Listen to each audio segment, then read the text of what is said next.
time. Lovely to be here. It's a beautiful Tuesday evening, and we're going to have a great time together today. All right. If you're on TikTok, thank you very much for the likes, but we can definitely do better. And please remember, Tuesdays and Thursdays we don't come on camera, so that requires us to power tap even more. So please, if you're on TikTok, kindly power tap. Let's like the live. Let's share the live. Please click on the heart icon above my picture there and kindly drop a heart to me. Let's try and push the live to the FYP together.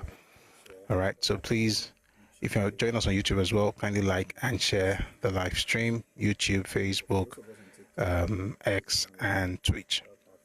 But for those of us on TikTok, this is the primary platform, so we have to keep the live going. So kindly power tap. All right. Can you hear me? Okay, good. All right, so please let's power tap. Can you hear me? Okay, good. All right, so please let's power tap. Let's share the live. Let's try and get this live to the For You page. So today we're going to be revisiting one of the sessions we had a while back, not too long ago actually, where we responded to a person who was essentially spewing bile. And to be honest, we didn't really spend too much time on whatever it is that was our issue, but I just think that there are certain things that we've come to, that we hear from certain places in Nigeria. Now, to be honest, different ethnic groups in Nigeria have different words for people, but if you're going to talk about a group of people, the least thing you can do as a sane person would be to at least mention them, right? And so if you want to have a conversation about Yoruba people, I mean, it's okay that you have slurs for everybody, which, I mean, it's understandable. So you say, oh, look at this Mmanụ. However, in the video we're about to listen to, the reason we actually focus on Mmanụ is that the person spent all the time talking about Yoruba group without mentioning Yoruba once. The only reference the only thing she kept mentioning was Mmanụ, because of course it's a way to maybe drive a point home, considering that's a slur in Igbo language. So this video essentially is a response to that, and to actually own that word, knowing what it really means, and hopefully to also help ourselves to understand the complexities of certain narratives. So you hear some words, sometimes the meanings actually go deeper than what you are hearing. All right, so that's what tonight's or this evening's session is all about. Again, if you're on TikTok, thank you very much, Preacher's Boy, for liking the live. I really do appreciate that. God bless you too. Thank you. So the rest of us, please, let's do what Preacher's Boy is doing. We want to make sure that this actually gets on the FYP and it is recommended to others as well. Okay, so like we always do when we come here on Tuesdays and Thursdays, we're going to have the description. So I'm going to read the description and they'll get into it. Reduce that volume.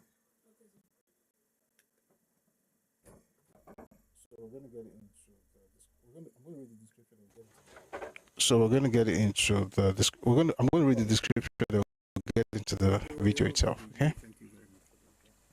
All right. Aderoyo, good evening. Thank you very much for being here. So let's get into this. I keep hearing people from Igbo land use the term Mmanụ as a slur against Yoruba people, and I find the confidence behind the ignorance remarkable.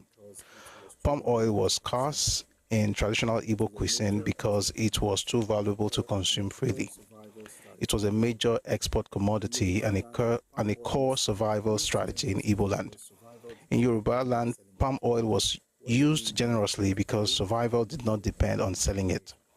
What is being mocked today is economic freedom, not deprivation.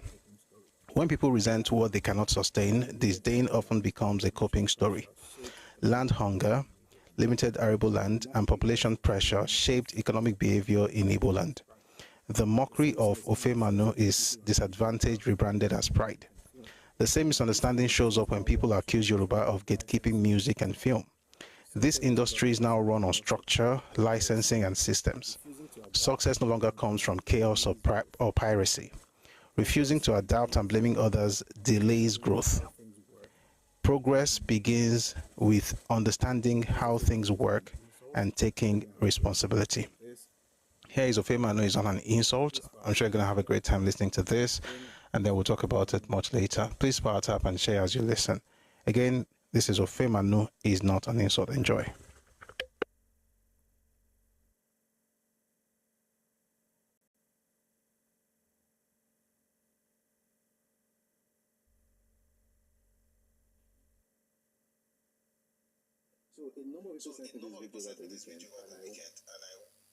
So a number of people sent me this video over the weekend, and I.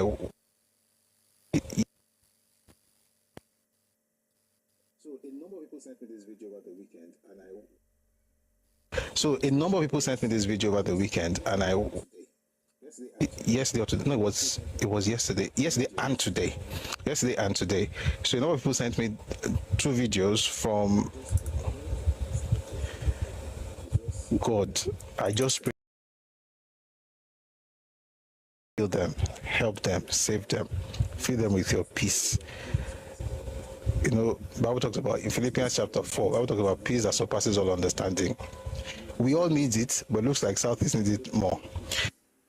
And you understand what I'm saying after I play these two clips. Before I play the clips, let me read something that we got to know about earlier today, about 3 hours ago.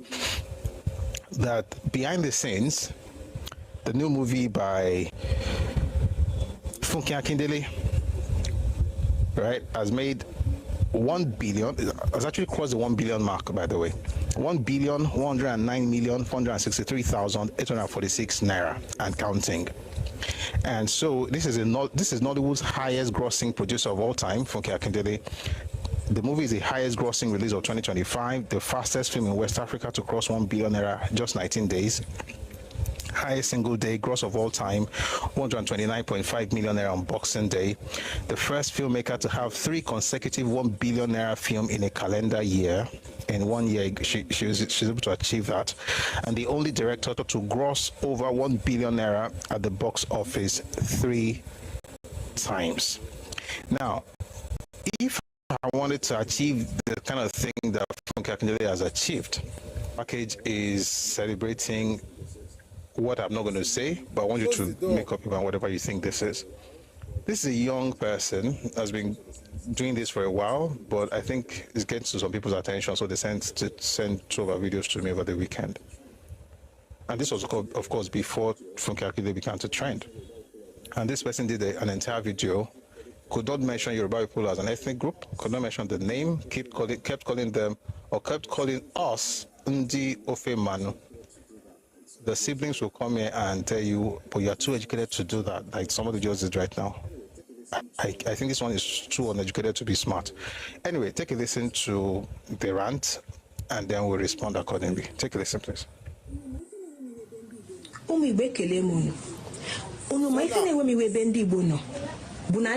Lack self-awareness.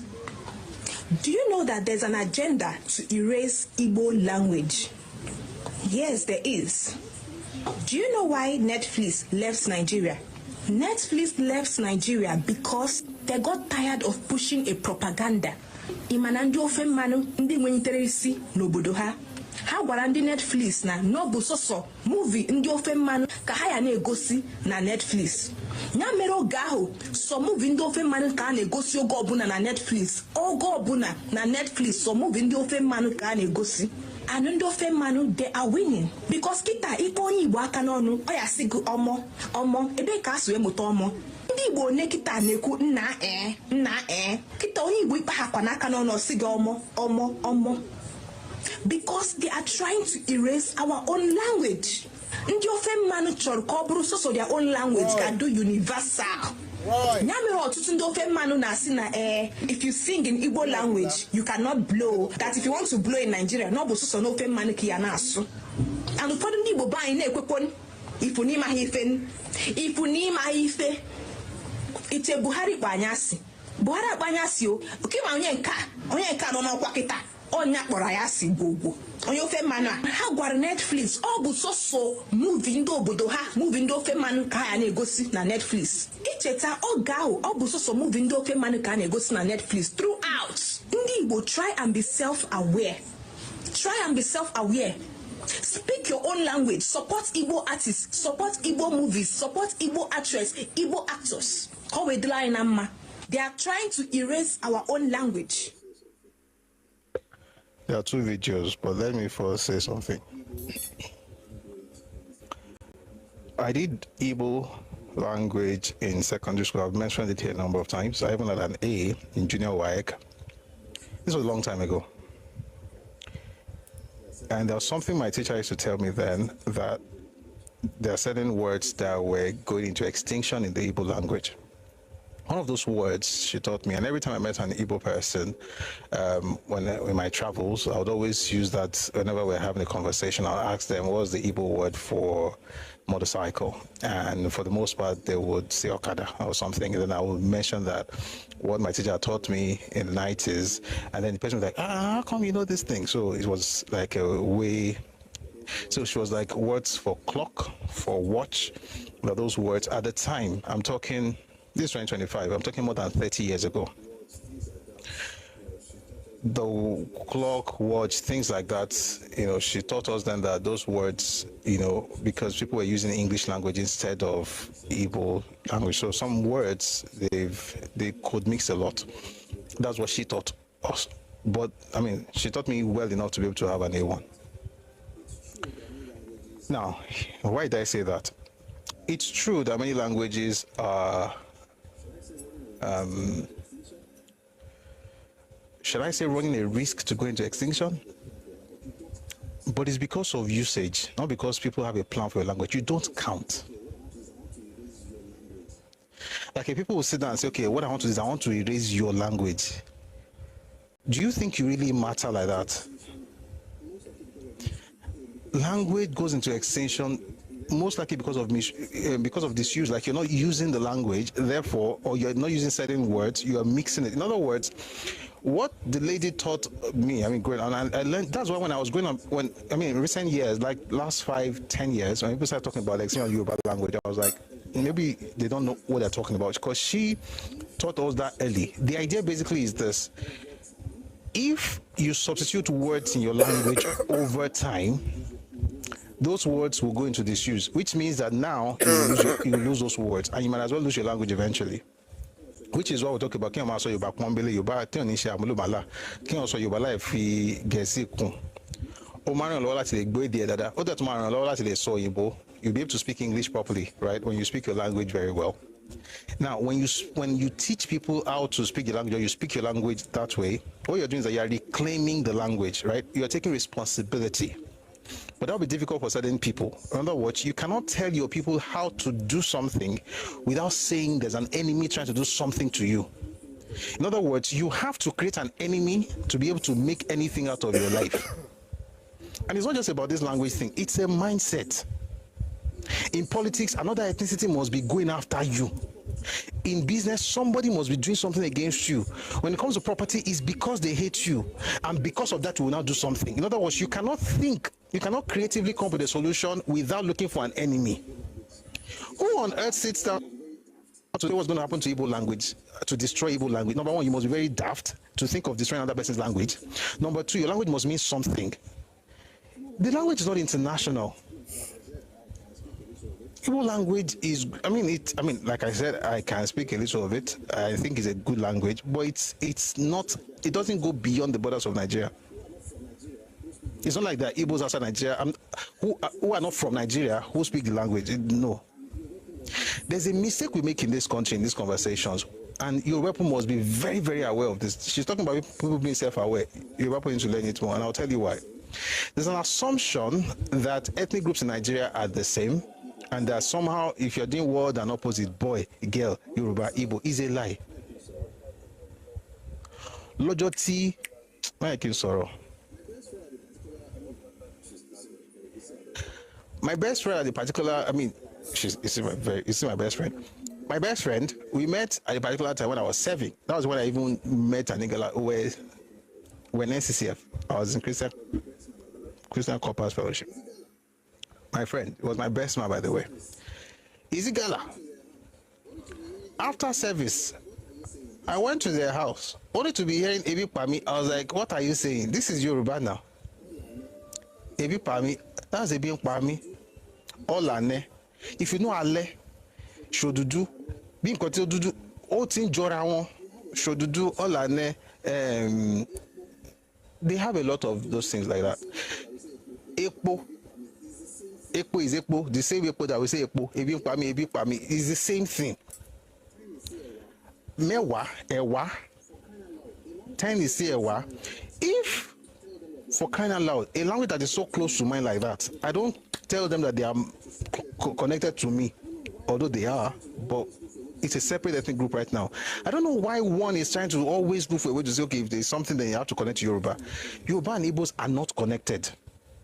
The only connection we have is Nigeria. And you may be shocked that, and it is true, in terms of relationship, we have relationship with others far more longer than we have with folks from the Southeast. And there's no problem with, there's no reason. It's like saying, do you see an EBBO person telling you that I serve in Ẹkáàbọ, I love those people, but they don't go around telling you that we are related. We are not. And it is not a problem. You don't have to be related with somebody for you to be good towards them. I don't understand this whole nonsense about, is that you are saying we are related by a force, we are trying to oppress you. You must make either an enemy or forced relationship, which is a product of inferiority complex at an ethnic level. I'm saying this with all sense of responsibility and humility. It's at an ethnic, it's not about a person.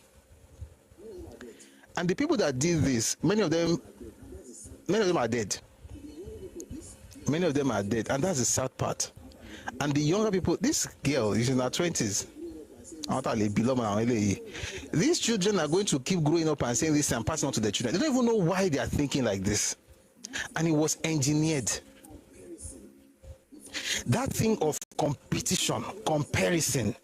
If I'm doing this, it's because I'm doing this. The first generation of people that started it, they are all gone. Azikiwe, Ojukwu, Chinachebe, they are gone. And in the beginning, see, that thing helps you because you see somebody doing well, you want to try and do, want to try and reach him or even do better than them to compete and do well, which makes sense. Until you think that everything with that group has to be based on competition. You don't see any sense in compliments. You don't see any sense in complimenting the other group or the other group complimenting you. You don't understand the fact that there's anything that you cannot do. Listen, there are some things you cannot do. And when I say you cannot because of your trajectory, your evolutionary trajectory, your cultural realities will not allow you to do certain things. So this is me. That's them. I don't say I'm Hausa. The reason Yoruba film is not, for a while, Yoruba movie industry was crawling. It was like it was in hibernation. People were making money, but it wasn't so much. It was okay. I didn't hear any Yoruba person come out and say the reason the Yoruba film industry is going through stuff was because there was a coalition or there was a meeting amongst the Igbos to sideline them.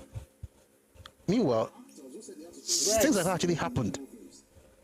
There are actors who said they had to change their names, they had to be in Igbo films. But guess what? It's because they are the ones who they own the money. They are running the game. If you want to be part of it, you join them. If you don't want to join them, you get out of it. You don't go around crying and say, see what the people have done to me. Why would you say that? You re-strategize. You ask yourself, what did you used to do before that you're not doing anymore? You talk to yourself. And so what have you noticed in the last few years? Let me tell you what has happened in the last few years. It's not about you, Bible. It's about one word. That word has been missing in the Nigerian film industry since the early 90s. And we didn't have that word for about 20 years. No, almost 30 years. Right? But it was definitely over 20 years. The old thing is just one word. And that one word is actually the bane of the Igbo movie industry. The word is structure. It is structure. Certain people, I won't mention any ethnic group, certain people cannot function when there's order. It's structure. There are some things you see. It's cinema, it's Netflix. You can't bully your way. You can't pirate your way into that place. You have to follow order. You have to follow order. If you are not used to orderliness, everything looks as if people are against you. No, it's because you are not used to structure. Why is it easy for you people to pivot into what's happening right now? Because this was how we started. We started with cinemas in the 70s.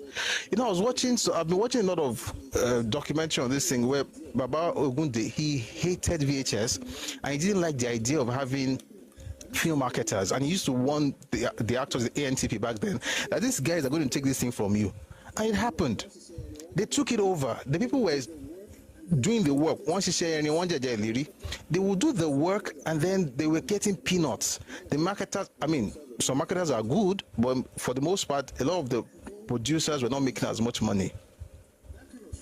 And then Igbawayi, that kind of structure that we're used to.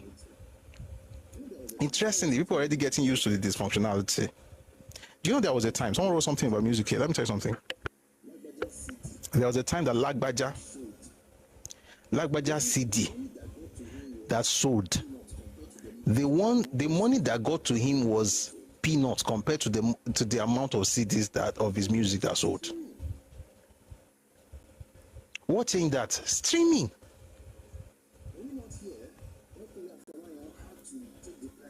Were we not here when Kunle Afolayan had to take the pirate up after figuring? You need to learn how to function in a proper space. Just because you thrive in chaos does not mean chaos is normal.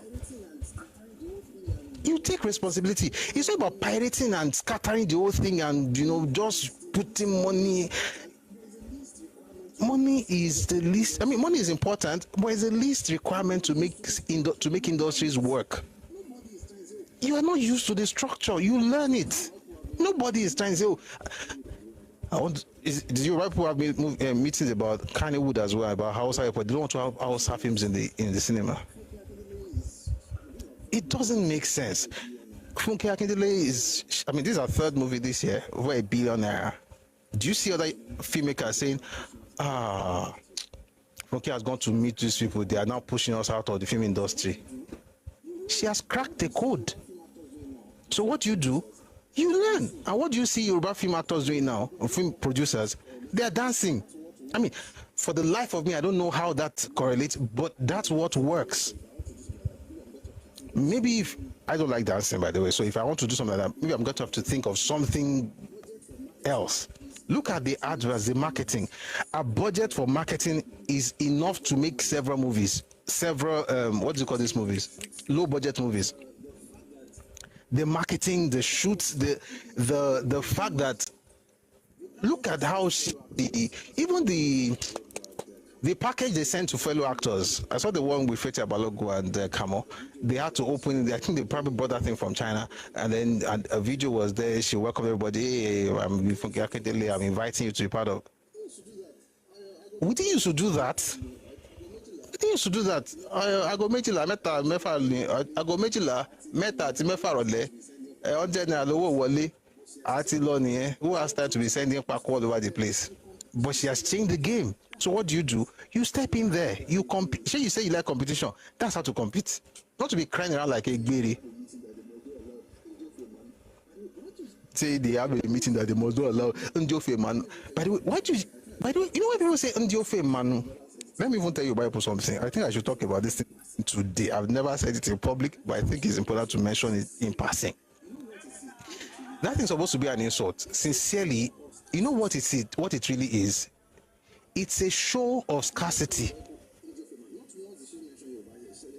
And Igbos call Yoruba people Ndiofe Mmanụ. Not once did she mention Yoruba here. She said Ndiofe Mmanụ. And even the elders call us Ofe Mmanụ.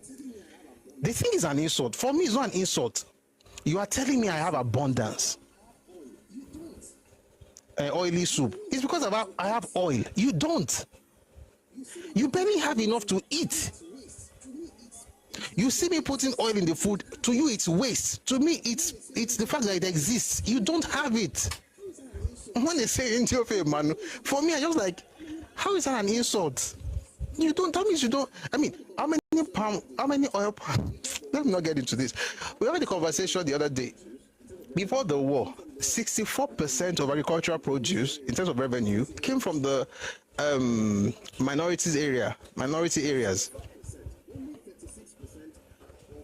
64%. Only 36% of revenue, agricultural revenue in the eastern region came from Igbo land. Only 36. 64% came from outside the place, even though the people did not account for up to 50% of the population of the eastern region. Read Crisis and Conflict in Nigeria by A.H.M. Green. 64% was a speech by Anthony Nauro. You don't have enough of it, you don't have a lot of it, so you have to manage, which is okay. Listen, if you don't have a lot of something and you manage and you use it, it's fine. It means that you are wise to know your limits. So you use what you is that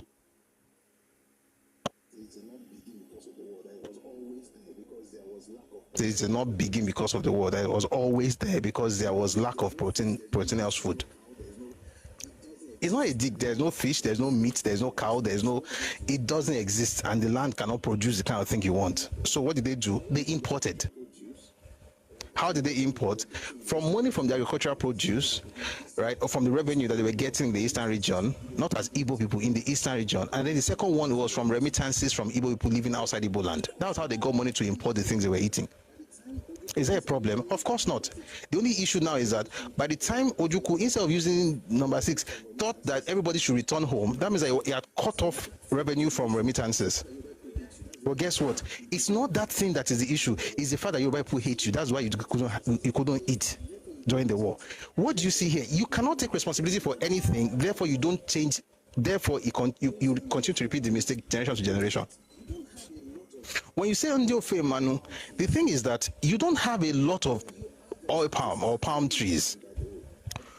When you harvest, this is very important, by the way. I'll say it in such a way. I don't want to make it, I'm not insulting anybody, so I'll try as much as possible, Here's the truth. Yoruba people had several options when we were discussing cash crops back in the day. Our main cash crop, of course, was cocoa. The other one was palm oil. Interestingly, and I think I should even mention this, one of two major products that got the British looking into Abeokuta Egba area, two major products, was palm oil and cotton. And the reason for that was because of the American Civil War. And they thought they would get enough cotton from Egba, from Abeokuta. So we always exported palm oil. By the way, back in the day, palm oil was the fuel used in industries in Europe. Like the palm oil was the fuel they used in the engines. They had not, it was, of course, later on, of course, they came up with other things like that. But originally, many machines used palm oil. So we were selling palm oil. But we had enough to sell and to eat. And we also had cocoa, which is why when the cocoa ban happened, I think it was in the 1940s, it must be. 1 second. I didn't know we were going to get here. I'm going to read something to you. What Azikiwe said when they banned cocoa in Yoruba land. Was it cocoa or palm oil? I will tell you something. You guys, whenever you insult Yoruba people, you must be very daft to think that Mmanụ is an insult. I mean, it's an insult, but you are daft to think that you are insulting us and you make people feel bad. But you see, I like when people insult people like this, because then you can remind them their family history. Let me look for that book. If I find it here, good. If I don't find it, I'll find it somewhere else. You know what? There's another version. There's another copy here. Mbo. I know where that thing is. Ah, perfect. Mbo. I want to read to you what Zeke did when it came to this whole palm oil thing. If you're a Yoruba person, someone calls into your family, just tell the person that it's because God provided it for you. You have to measure palm oil. I'm going to tell you something, what I'm looking for, the thing I'm looking for. You have to measure it, and I'll tell you why. Palm oil for us industry, right? Because we've been doing iron smelting, iron works. So as a blacksmith, you use palm oil. To worship some deities, you use palm oil. To eat, of course, you use palm oil. Now that you have to export, you can export palm oil, but guess what? You can also export cocoa, which means that you don't have to depend on the export of palm oil exclusively. Not the same for the Southeast. I'm going to read from Papa's autobiography. Azikiwe said, when they banned software selling in the Western region, Azikiwe said, at least we had other options, that nobody should bother about it. He did not once did he use West African pilot to fight for Yoruba people. So shouting, Mmanụ. It's because you are poor. You don't have what I have. I can wait. I found the book, Sha. Can you imagine? I can waste palm oil if I want. I can waste if I like. If you wear whatever I want to do, palm oil, I can do it. But you wouldn't understand that because you don't have enough of it where you come from. So you call everybody Mmanụ. You think you're saying something. When you are calling your Mary now, you'll be shouting. Meanwhile, I don't even, and that one is even better because you are the one asking somebody for water. Yeah, Mary.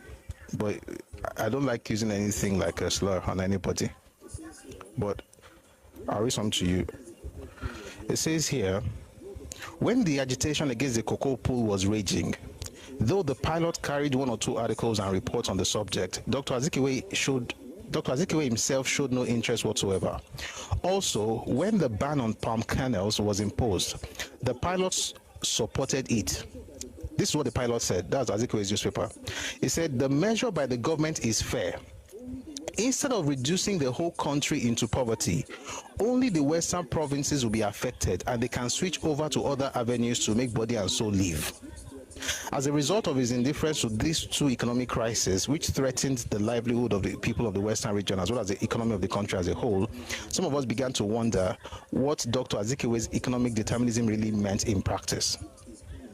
In other circumstances, Dr. Azikiwe would have dipped his pen in gall, as was his wont, and on the pages of the pilot, under his own name or in the editorial column, would have denounced the cocoa pool as an imperialist device or stratagem whose aim, object, or purpose was to oppress, repress, depress, and distress Nigerian cocoa producers and dealers economically.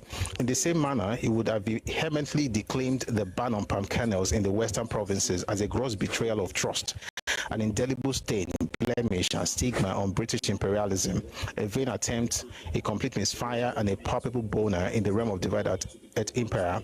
The words in quotation marks were not exactly Dr. Azikiwe, but they were typical of his early style. Here's the point. When the British put up a ban on the cocoa pool, when they put a ban on cocoa pool and on palm kernel, Zig's using it as a jab, but it's also a plus. It's a plus because I didn't contact the deba. So if, for instance, we wanted to export stuff, we could export cocoa, we could export palm oil. Some other parts also could export cotton, but primarily it was cocoa and palm oil. Now, we can decide that, cocoa will be exported, and we're going to have more palm oil at home. By the way, cocoa farmers made a lot of money this year, last year, this year, maybe tomorrow or other day. I'm going to play you the news. One man made over 30 million naira, cocoa farmer, Kinshe City, 30 million naira was what he said he made. Bought a new car. It's going to buy that one before the end of this year, according to him. Maybe I'm going to play that on Wednesday. But here's my point. Cocoa was a major source. For the eastern region, palm oil was a major source in terms of agricultural produce. Now, the eastern region had a little of it, not as much as people in Ogoja or in Akwa Ibom State, present-day Akwa Ibom State. They were the ones that actually had fertile ground or fertile land or fertile soil where they planted stuff.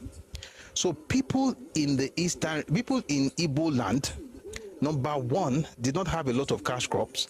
Number two, the only one that was available was also the one that they had to eat. So they had to choose, do we sell or eat? If we sell, we only make 34% of everything coming into the eastern region. Even though you think that they're making 175% over 100, the way they 175 or 1 billion over 100, the way they talk, you think they own everything. The truth of the matter is that they made less than every other region, every other group in that region. But here's the point: if we can only raise 36%, This thing, if we said we make 36%, if we eat it, we make less than that. Therefore, we rather sell, which means what is left is not as much. That's why you're not going to find water soup in Yoruba land, omiobe. If you hear omiobe le Yoruba, it's because we have a. The girl in the video kept saying, Ndiofe Mmanụ, Ndiofe Mmanụ. Here's the point I was trying to make, in case you didn't hear everything I was saying. The Ndiofe Mmanụ is not really an insult like Igbos think it is. It's actually an admission of scarcity in their home. And the reason is because when they get palm oil, they have to sell.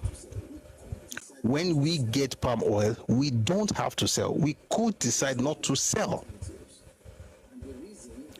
because we had alternatives. And the reason is not, think about it, before, oil and everything, agriculture was the mainstay of every region. Right? Let me say, please. Agriculture was the mainstay of every region. So what that meant basically was that it was what you planted that you had to sell. And what I was saying, I don't know if you caught that one with the mic, was that I've been saying that thing again and again. I think it's better for me to read it so it doesn't look like I'm just making things up. Give me a second. I'm going to read from Crisis and Conflict in Nigeria by A.H.M. Green, and I'll be reading a speech by Chief Anthony Nauro. I like this particular speech, by the way. It's loaded because it helps you understand Nigerian history like no other. I'm going to find it. I found it. What are the true facts? This is from Crisis and Conflict in Nigeria, Volume 2, and this speech is by Anthony Nauro, was put out there on 12th August 1968. What are the true facts? In the former eastern region of Nigeria, the Igbos numbered about 7 million, and the Efiks, Ibibios, Ekoi, and it just about 5 million or 5.4 million. Half of the land area of the region belonged to these 5 million so-called minorities. The minority areas produced about 16 million out of 25 million of annual agricultural exports from the east before the outbreak of hostilities. 16 million out of 25 million is 64%. 16 about 25 times 100, 25 in 100 is 4 times 16, 64%. Okay? Here's the point. This agricultural produce that was going out of the eastern region mostly came out of Ogoja province. And that's why during the war, why do you think people really died during the war? It was because there was no food within East Central State. A person wants to go to war, did not even think of. Do you know what Ojukwu was busy doing? He was stealing granite. Ojukwu literally stole granite. Not that I'm even mentioning. Let me read something about granite. That granite saying, "Oh man, you can feel be how can you steal granite?" The guy was stealing granite because you should be thinking of how to get food for the people, but it wasn't 9 million. It was 7 million Igbos, not 9, 7. On 22nd June 1967, Ojukwu tried his hands at piracy. A vessel, Richard Lander, owned by the British firm of United Africa Company of Nigeria, UAC, was seized at Onitsha by Ojukwu's gunmen. The vessel had 20 persons on board and carried 2 barges of Northern Nigeria Marketing Board groundnuts of about 400 tons. Ojukwu neither returned the vessel nor the groundnuts, despite protests by the UAC to the federal military government. Ojukwu stole groundnut in 1967, 400 tons. We have not received it till today. The point is, okay, 9 out of 25 million income, yes. So the point is that when it came to food, there was no food security in the Eastern. It's been like that for a long time. Why? Dense population, land hunger, lack of arable land, and then lack of fertile land. I read it from another book before. You can read Professor Nzemiro, and also this book by Igbokwe, Igbo's 25 years after the war. So what that means basically is that whenever you grow, so if you are not eating a lot, you are able to get 36% of the income, 9 million out of 25 million. So you cannot afford to eat oil, because if you eat it, you have to choose. Do I eat or make some money. And so you say, okay, let's just make some money. For Yoruba people, they could decide to sell cocoa or sell cotton and decide to eat the palm oil or sell some abroad and still have Ofe Mmanụ. So Ofe Mmanụ is beautiful. And the point is that I can afford it. You can't. So all this thing of you always put in oil is because we have it. You don't. So it's more about your lack. It's not because you have a taste for non-oily substance. When we eat oily stuff, there's only one thing that makes us, one thing primarily that makes Yoruba people eat food without oil. It's war. It's called ofun. There are two types of food that two groups of people eat. People that are, in fact, this particular group, that war happens and then causes people to become slaves. It's when you become slaves that you have to, and sincerely, let me say, wọ́n ní aléponlé àǹjò fún àníyọ̀ àǹjẹ omidẹ currently lẹ́kọ̀ọ́ àtẹ́ aléponlé àǹjò fún àníyọ̀ àǹjẹ àtẹ́. If you see a person eating àtẹ́, is a families where if you talk about come and jate ko jate because of where you so thank you very much on YouTube, Evans. Thank you, sir. Want to say Sherry ofun lójú ekuru yẹn. Ekuru ni ofun lójú, ó ní ofun.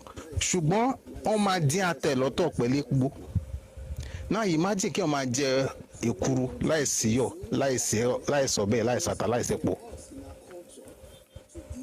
So we don't eat ofun or ate because for us in our culture, to eat those things means two things. Only two things can make you do that thing. Number one is that you're a slave. Number two is that you are living, maybe there is famine or war. Because way back, I have documents here of markets in the 8th and 9th century Ife, where Ijebu people will bring salt to sell. And palm trees were plentiful all over Yoruba land. So to eat means that there is lack. To eat without oil and salt means that there is lack. There's nothing. It's a shameful thing in Yoruba land. It's that there's famine, there's poverty, or let me put it this way, it's that there's poverty or there's slavery. Those are the only two reasons that will make you eat without oil. And may that never be your portion. Everybody listen to me. May that not be your portion in Jesus' name. Where you will not be able to afford ekpo. How do you want to lubricate the iron? So I also remember that now. It's very important. See, combat budget. Let's say somebody is actually in very terrible situation. The phrase or the word, the saying Tomalo is that Aleponle anjo fun aniyonle anjate. In other words, they have it, but they don't have access to it. Therefore, they have to live without it. That's not our story. So, Ofe Mmanụ with pride. I eat it because I have it. You cannot eat it because you don't. And I'm not saying the reason you're not eating is because of poverty or slavery, but I can assure you it's because of scarcity. Whether that scarcity is not a product of poverty or slavery, you can make up your mind. When you're Yoruba land, you have to be either very poor. Even if you are poor, go and save. So you have to be very poor, but that's the second portion. The first guinea gogo is that you must be a slave. It is slaves that eat without oil in Yoruba land. To speak Igbo language, so they are destroying Netflix. Do you know why Netflix left Nigeria? Just in case you were not here when we played that nonsense video. It's nonsense, by the way, not because, let me not even be politically correct. The person that said this is actually not thinking. I'll play it and I'll play the second one, and then we'll bring people up again.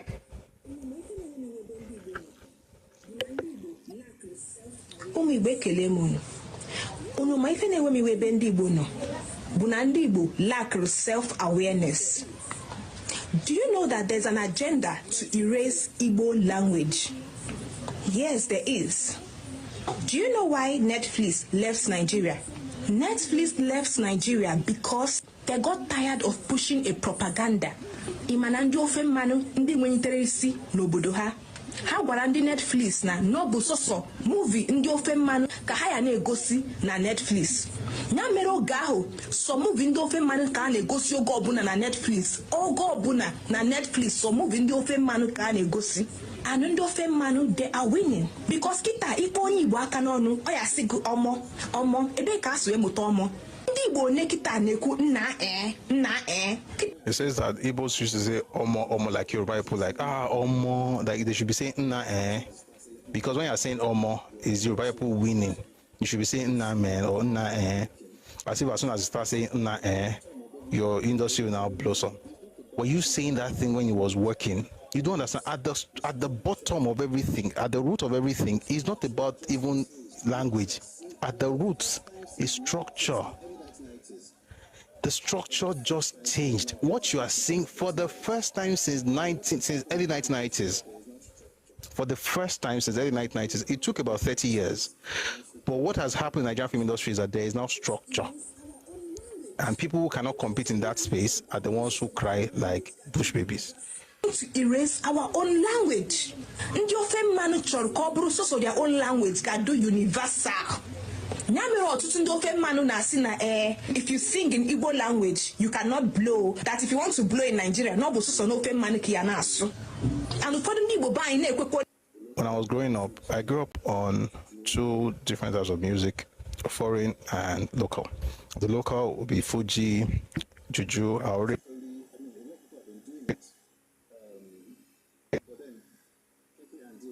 Particularly, I mean, a lot of people have been doing it, but then Keke and D1 decided to even push it a bit further. People have been, trying to copy Oyinbo. So you have people like Chris Okotie, you have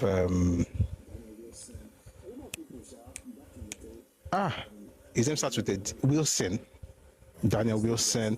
A lot of people, back in the day, their names I don't. There's this lady that sang Edna Okori. That's her name, right? Edna Okori. There's Ben Okri.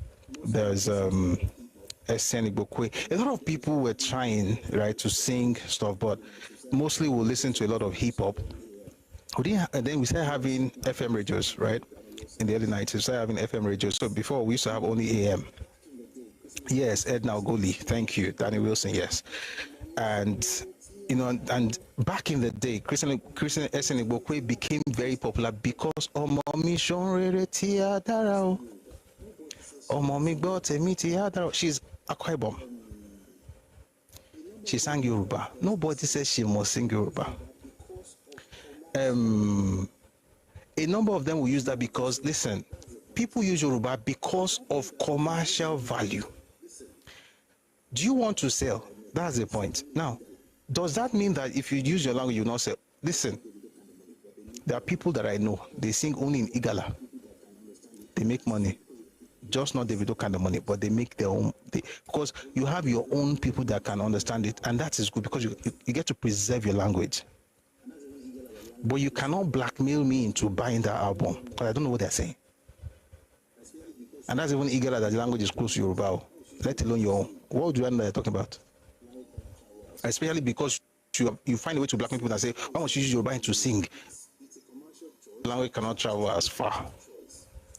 It's a choice that these people made. It's a commercial choice. It's an artistic, a creative choice. It's not about Yoruba. Say if you don't speak English, if you don't want to speak it, don't speak it now. Like when we wanted to change the game, did you hear Nigerians say, "Oh, we have a lot of American songs on Nigerian radio"? Because FM changed everything in Nigeria. By the way, FM brought us in contact with hip hop. We used to have AM when I was growing up. AM radio, OYO. I grew up in Ibadan. Then we had FM, OGBC, OGBC2, that's Ogun State. Then BCOs had their own FM station. Then Lagos had, people started having FM stations. So started playing all this music. And then what did they start doing? After the set of them, Ben Okri, because we already have the Juju and Fuji, we had, Ebenezer Obey and Sonia Day and Barista, Collington, there were a lot of them, fantastic work. But younger people are trying to, do something similar. Yeah, Radio Lagos, thank you. Do something similar to what they were hearing abroad. So what did they do? They sat themselves down and began to sing their own songs.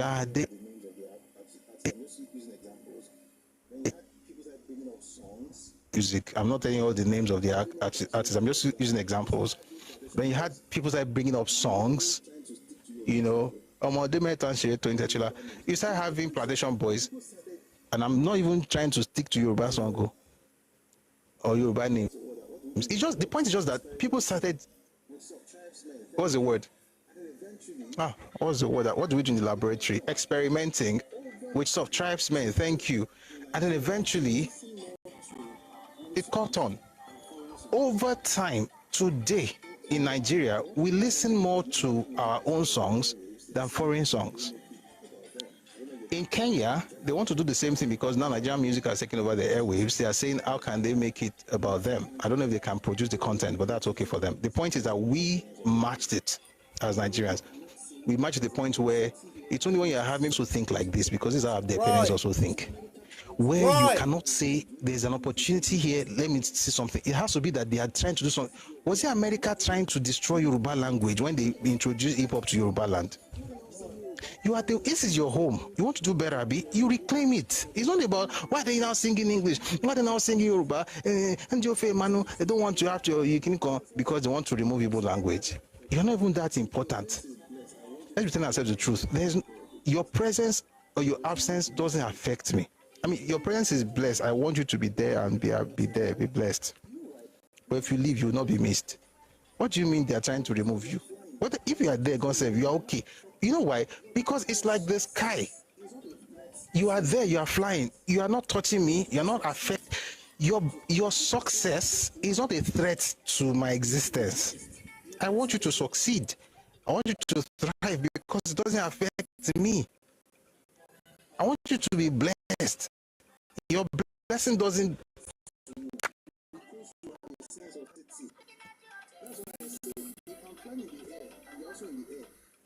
To you because you have a sense of scarcity.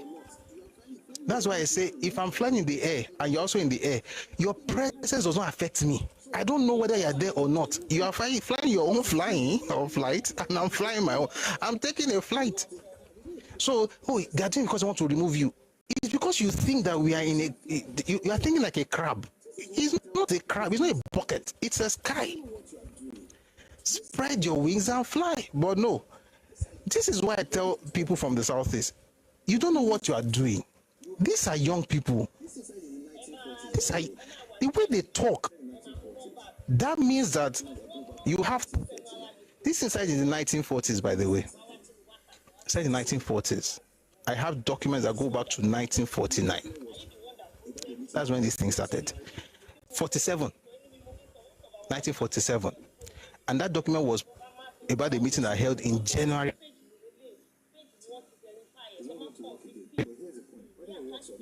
Perfected since the 1940s.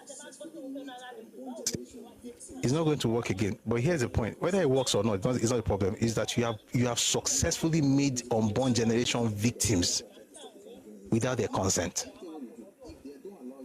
How can you talk about the music industry and the only thing I think about Yoruba people are trying to stop you from doing anything? Let me tell you what you do. If they don't allow you, you build your own table. Let's even assume that they're doing that to you. So what? When did Nigeria start getting Grammy? No, we're not getting Grammy. What did we have? We had Eddies. Ayo Animal Show. You created this. Not crying around. No, you are not giving us Grammy. Is it because you are racist? Are you not racist? We are Nigerians, so we are also putting our music. You are not giving us Grammy. You created this. Oh, there's no Oscar. You do MVCA. You do SMVC music. You do stuff. You do stuff for yourself. Now you be crying like a bush baby. Anyway, let's hear the rest of the rant, and then we'll listen to the other one. That one's about music. I don't even know how.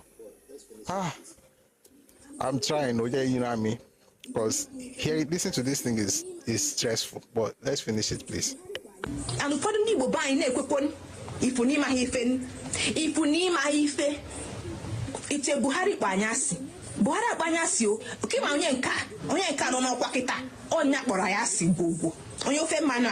agwara Netflix ọ bụ sọsọ movie ndị obodo ha movie ndị ofe mmanụ ka ha na-egosi na Netflix icheta oge ahụ ọ bụ sọsọ movie ndị ofe mmanụ ka ha na-egosi na Netflix throughout raise our own language. I support people speaking their own language. I support them doing their own movies and speaking their soul. That thing you see is a product of work, a lot of work. A few years ago, one of our own was gonna, try to get, what do they call this, Oscars, right? Then something happened among the committee. Then they said something called Nigerian film. I'm not even going to talk about it intentionally, but that thing pained me because I was really rooting for Kunle Afolayan. His movie would have done well. They chose one. I won't mention the person's movie because he's a creative. I don't want to make it. But there's no way on earth you're going to tell me it was not political.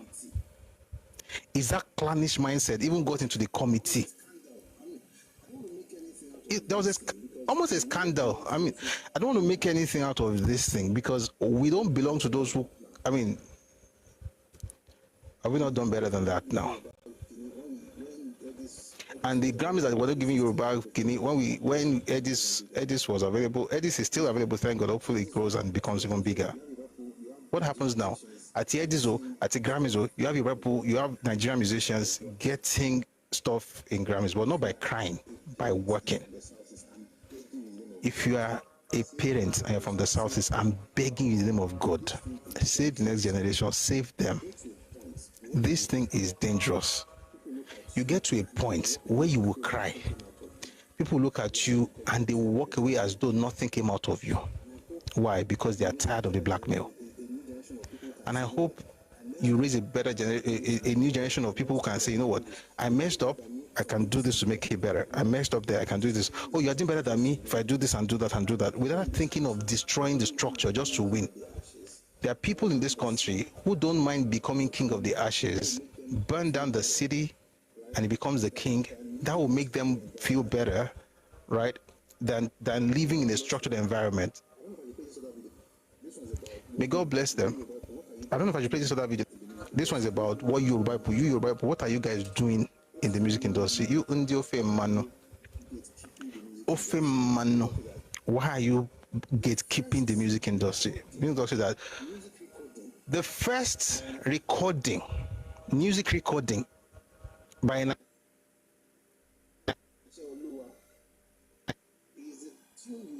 Oluwa is the tune you hear on Channel TV today.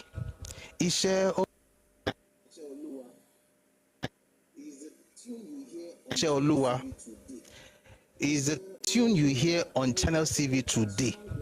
Ishe Oluwa Kole Baje. That song was by Fela's grandfather. When did you know what recording sounded like? That you're comparing. Just do your own.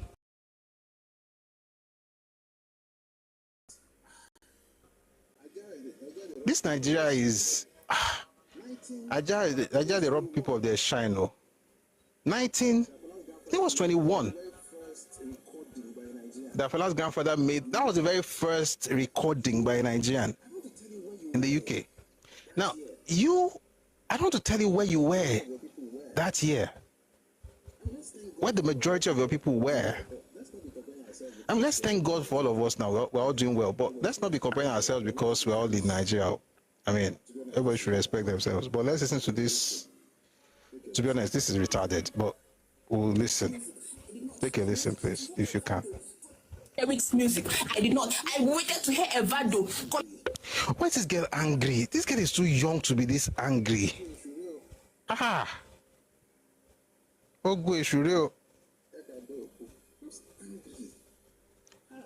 Ẹkáàbọ. Just angry. Ah.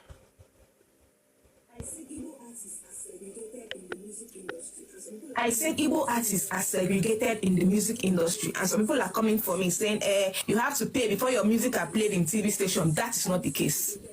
That is not the case. Igbo artists are being segregated in the music industry. Let's start by, let me even start from there. if you're talking about an industry, they're telling you how it runs.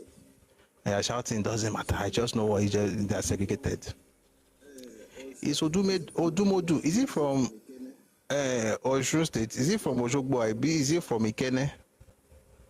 Is Flavor from Ilesha?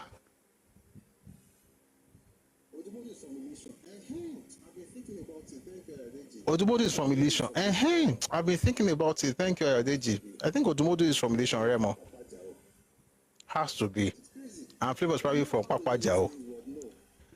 It's crazy. They know how they do these things, but no, we must cry and say that we are the victims of everything. Let's continue. In Nigerian music industry, if you are not kissing the ass of Onyofe Mmanụ, you cannot blow. You must have to kiss the ass of Onyofe Mmanụ. Onyofe Mmanụ have gatekept the Nigerian industry. Yes. And they are making sure that artists from other regions will not excel in the music industry. They are making sure that it is only their own artists that will excel in the music industry. And when you complain about it, they'll say, Igbo artists don't promote their music now. Igbo artists don't sing good songs now. They know what they are doing. They are degrading artists from other regions while they are uplifting their own artists. And they are gatekeep with the music industry.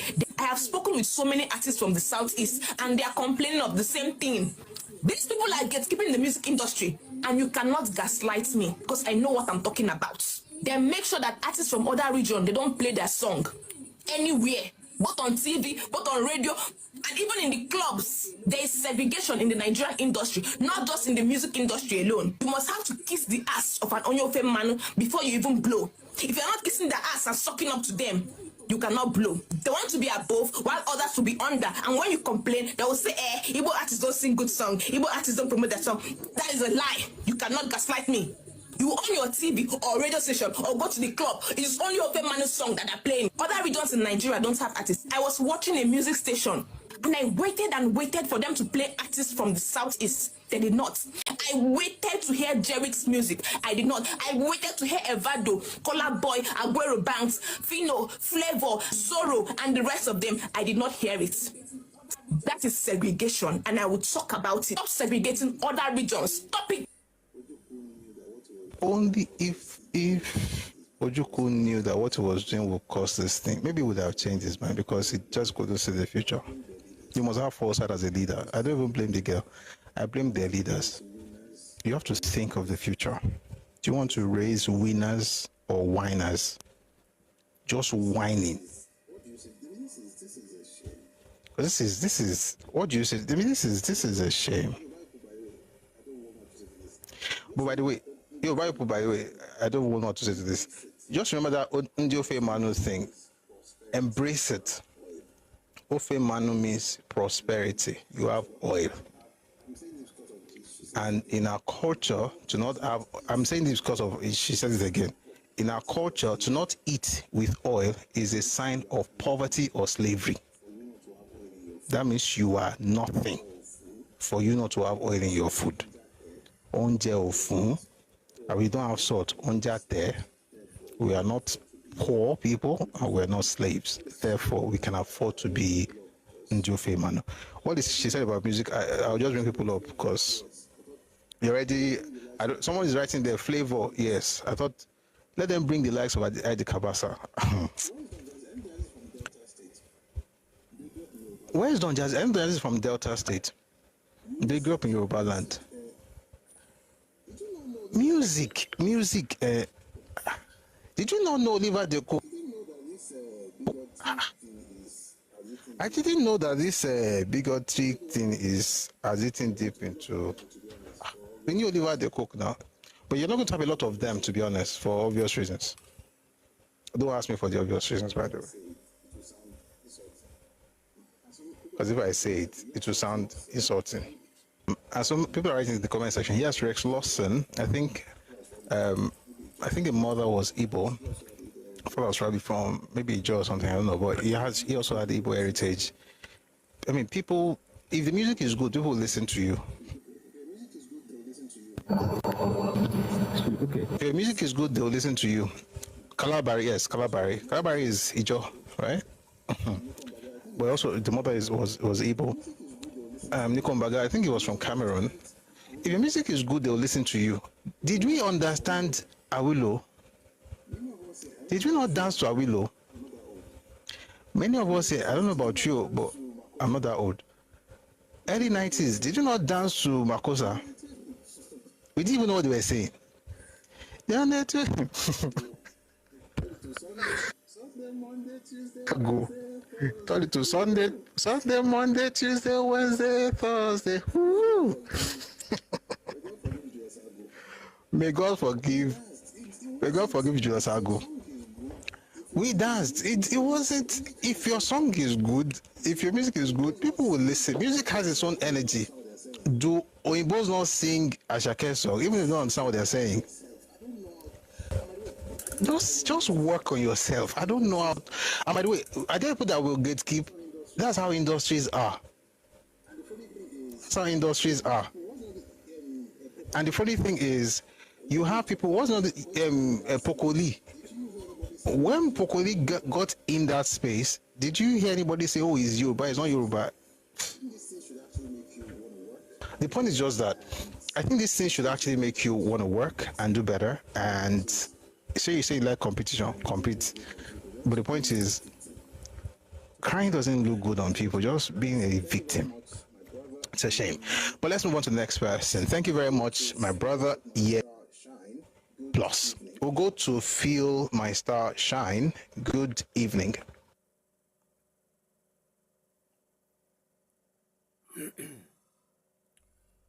All right, good evening, everyone. Thank you very much for listening to that.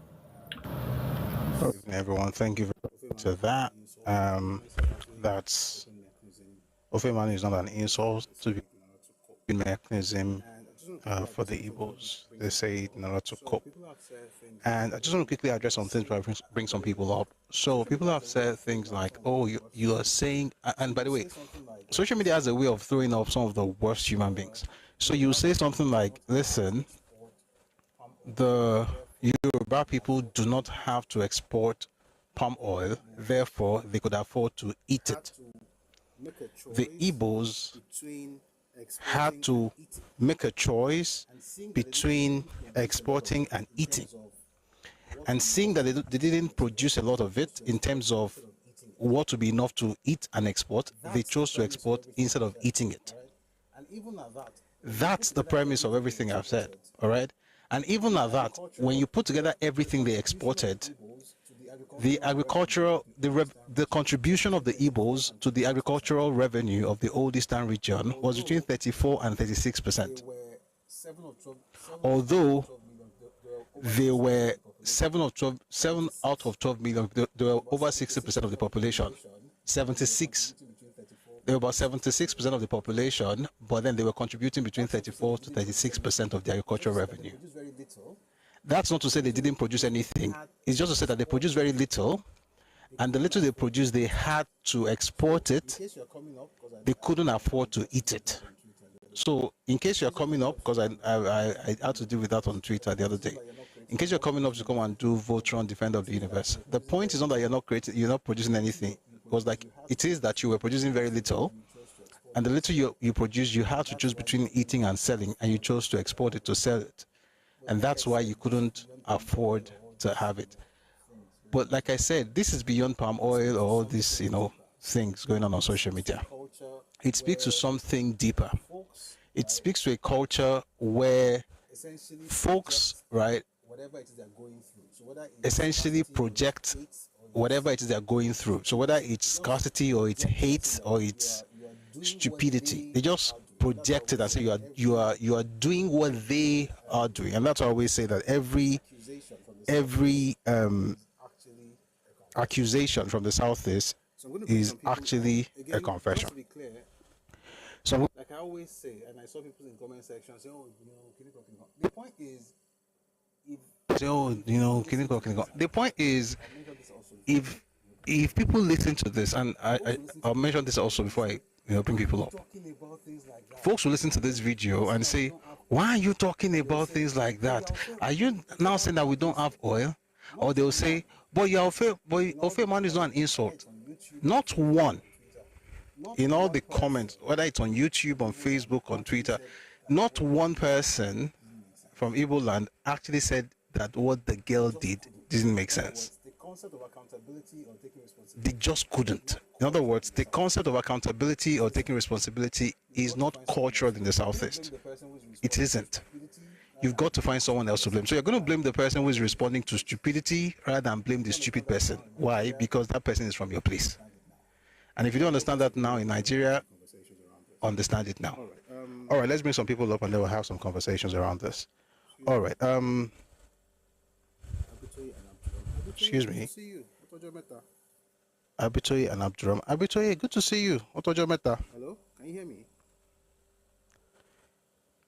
Hello? Can you hear me? 1 second, please. Yes, Prof, I can hear you. Please continue speaking now. Oh dear. 1 second, please. Okay. Okay, I think it's Abdul Rahman. I think it's better. Evening. Abduram. I'd have preferred an Igbo person. Good evening. I'd have preferred an Igbo person. Sure. Let's keep it short. I don't think you have something to say. I think he has something to say at the moment. Today is All right. Tuesday. I think I have some time. Today is Tuesday. I think I have some time. So those who have been typing in the comment section, I'm going to send you invites. Let me read, comment section. It says cowards are always looking for. Someone says, let me read comment section. It says cowards are always looking for people to do what they should themselves. Yeah. Work on anything when I can easily blame others. Meanwhile, you know, it's also a lesson for us as adults and parents. Be careful of the things you're doing in terms of the energy that you're putting out there and what you're projecting. Because when people started doing this nonsense, it started in the 40s, by the way. As soon as Eastern Province became Eastern Region, I mean, it was started. It started before then, but it became really, really pronounced as soon as Eastern Province became Eastern Region, 1947. They had been pushing in the 1940s the primary, and I'll say this, and I'll give you a reference.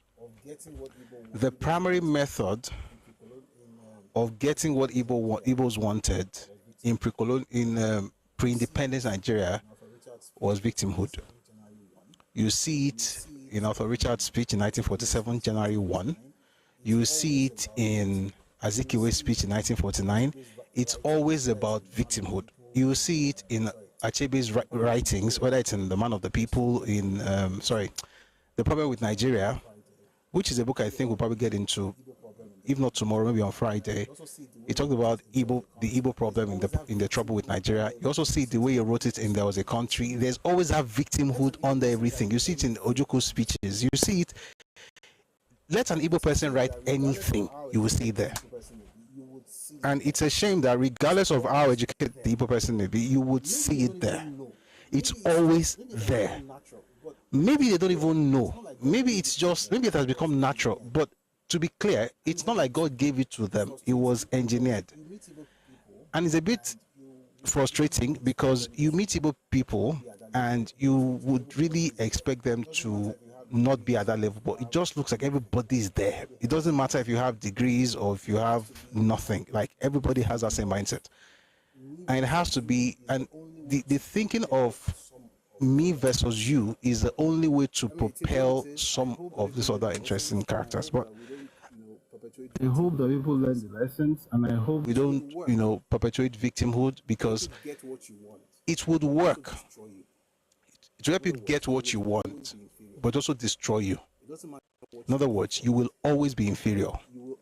It doesn't matter what you get from it, right? You will always feel inferior, even if that thing is working for you. No matter what you have, you will always feel less than the other person. You will be a second-class citizen in your own mind.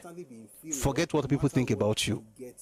You will constantly be inferior, no matter what you get using that strategy. And the sad part is that strategy has now become a cultural reality, and I hope it changes, but I'm not holding my breath. Those who spend their time trying to criticize me and saying, why are you responding to this? You also have to remember that people who talk like that don't really have anything, because you can't be angry with the reaction to stupidity You should be thinking about with stupidity ensuring itself. that you have less stupid people. You should be thinking about ensuring that you have less stupid people in your space. That's what I think you should come up, right? I don't Flower. like the person the other guy I think you is should talking come about up, in the comment right? section when he mentioned the word. I don't want to believe that the person the other guy is talking about in the comment section when he mentioned the word coward. I see you, So, right? I mean, just I think you have a lot to say. So I see you, right? tell us if And you can. I think you have a lot to say. So, I have some time. tell us if you can, and maybe you should come up. I have some time, by the way. It's 24 minutes before 6 p.m. So we have 24 minutes. So if you want to come up, please do so. Throw shades. Rather than just You know that. right throw shades in comments. And by the way, you guys are throw shades. You know that Well, give me a second. you don't know how to throw shades. So, Should be lower shot. but give me a second. I want to read something to you. Huh? Shebilo Washa. To come up. Let me bring that person up. Oh, okay. Bring that person up. Then we'll. Hello, Abdurrahman. Good evening. Hello, Abdurrahman. Good evening. Brother, evening, sir. Prof, good evening. My brother, evening, sir. How are you? Long time. See you. Compliment of the Alcohol. season. Say,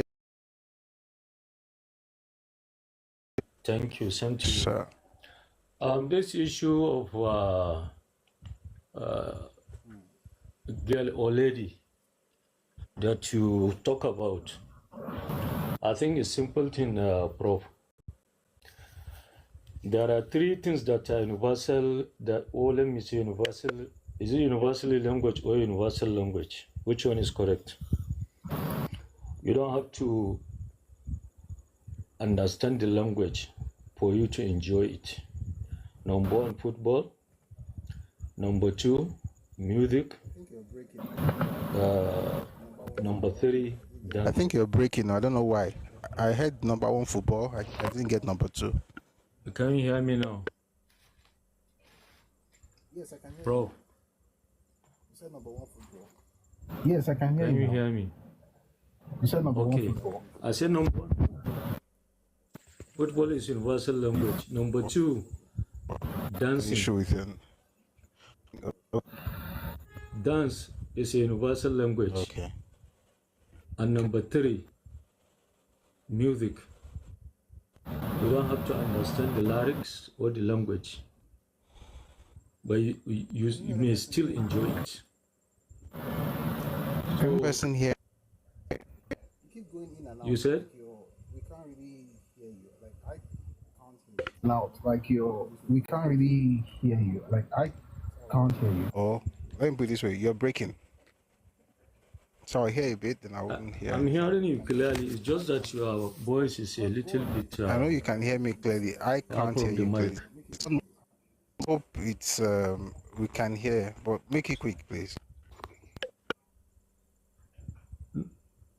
No, I think there is no need if you can hear me. I should either make another request or I should leave it for the next time. Maybe we should try and fix it. Can you hear me? We'll see. Maybe we should try and fix it while I continue. Thank you. You should think. So I Thanks. to read something to you from. So I Read something to you from Sir Arthur Richards. This was on 28th January 1947. By the way, Arthur Richards, it was actually Arthur Richards' regime, if I should use that word, or administration. It was during his administration that the Eastern Province became Eastern Region. I put out the video. Free Spirit, I could hear him as well, but it wasn't clear. He was going in and out. But if he changes his location, I'll just bring him back up. I put out a video yesterday If- about when the regions All right, so I put out a video yesterday about when the regions were. somebody had spoken as So there's always been Eastern region, and everybody's everybody, they're siblings, and they're all together, and the regions must be together, and things like that. I was like, it's not an ancient concept. It's something that was put together by the British in 1947. So, just in case you were not here, I'll just give you a quick rundown, then I'll read what I really want to read. You see, the British created the Northern Protectorate and the Southern Protectorate in 1900, January 1, 1900. And then in 1914, they amalgamated both the Northern and Southern Protectorates. In 1939, they split the Southern Protectorate into two provinces, Eastern Province and Western Province. In 1947, with the Richards Constitution, they changed those two provinces to regions, so it became Eastern Region and Western Region. Okay, that was in 47. That same year that they created those regions, the Governor General of Nigeria at the time, his name was Sir Arthur Richards. He was in a meeting, was at a meeting with other folks in the colonial government, the meeting of the Colonial Affairs Study Group of the Empire Parliamentary Association on 28th January 1947. And this is what he had to say. I found that the North, which pays its taxes almost as obediently as people do in England, and which contributes more than any other section of Nigeria to the general revenue, is the part of Nigeria which had the least spent on it by the central government. The Eastern Provinces, the part of Nigeria which is most vocal and which clamors and calls for more education and for more of everything, is the part which contributes less than the other two regions to the general revenue. And it is also the part upon which the government has been spending the most. 28th, that was Sir Arthur Richards, Governor and Commander-in-Chief of Nigeria, 28th January 1947. Even back then, the whole idea has been, the more I complain, the more I say they hate me, the more I'm able to get something from them. Now, this was, if he's saying this in January 1947, clearly, and he's talking about the fact that they've been doing this when they were still provinces, and the fact that the other two regions actually contributed more than the one that's complaining the most, it tells you that it's strategy. And I'll say this, it works. One of the major consequences is that you will always be one of the major consequences is that you will always be inferior. Somebody went online. An Igbo girl was saying that even if Tinubu builds seaport, which is not possible by the way, even if he builds seaport in the east, they will still not vote for him, and it will still be a drug, whatever. The truth is, no matter what you do in the eastern region, you will not be loved. It doesn't matter.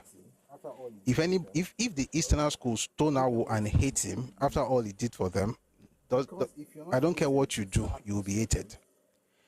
Because if you're not hated, if you're appreciated and you're acknowledged, how would they be able to manipulate you and say you didn't do anything? Because they need that ability to manipulate you. They need that on you in order to be able to get something out of you, which is what a lot of Yoruba people are going through right now. Tomorrow, I'm going to talk about what Azikiwe did to young Yoruba people in the 1940s, and how it is happening again in the 21st century. And I'm going to bring you an example. I mean, there are many examples. I'll just bring one, and you'll see the example, and then you compare it with what Zik was doing in the 1940s, and then you determine if Zik was actually what people thought it was. And I've said it several times, I don't believe there was anybody called Zik of Africa. And that's why when you read Just Before Dawn by Kolomotosho, he said something very interesting. Zik of Africa, Zik went from being Zik of Africa to Zik of Nigeria to Zik of Eastern Region, Zik of Onitsha, and then just Zik, ordinary Zik.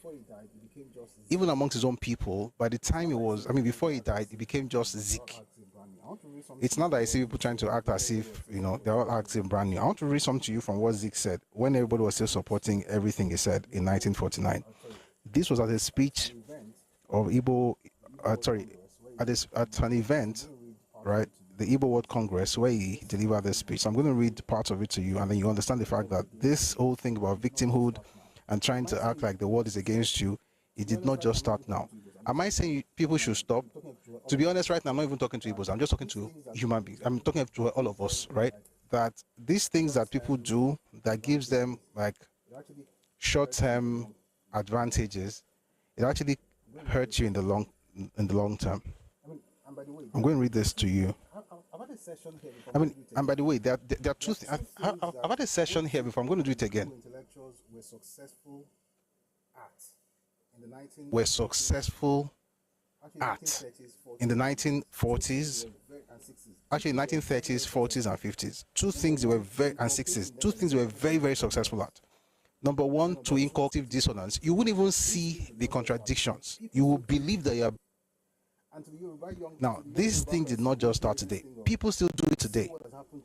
And to the young Yoruba person who hears this thing of, oh, see what has happened to us, see what has happened to you, and the next thing, we have bought all your lands in Lagos, we've bought everywhere, we are better than everybody.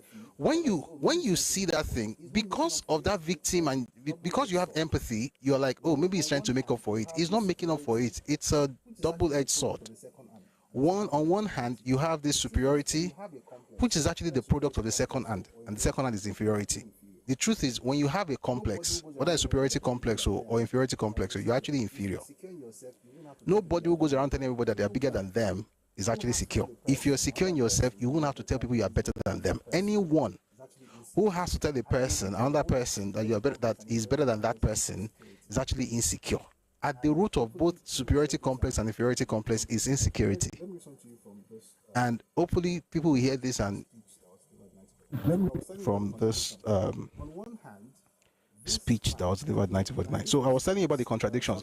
On one hand, this man, Azikiwe, this was Saturday, June 25, 1949, at the Igbo State Assembly held at Aba. On the one hand, he said that God has specially created the children of the, I'll take that again. God has specially created the Igbo race to lead the children of Africa from the bondage of the ages. In other words, they were the master race. They were the ones that could lead the entire continent out of Wala. So God specially created his own ethnic group. That's superiority, Abi. Okay, let's look at the other part in the same speech, by the way, or not the next day, or the same speech. You'll probably be shocked, but give me a second. I'll find that other stuff. Fine. He says here,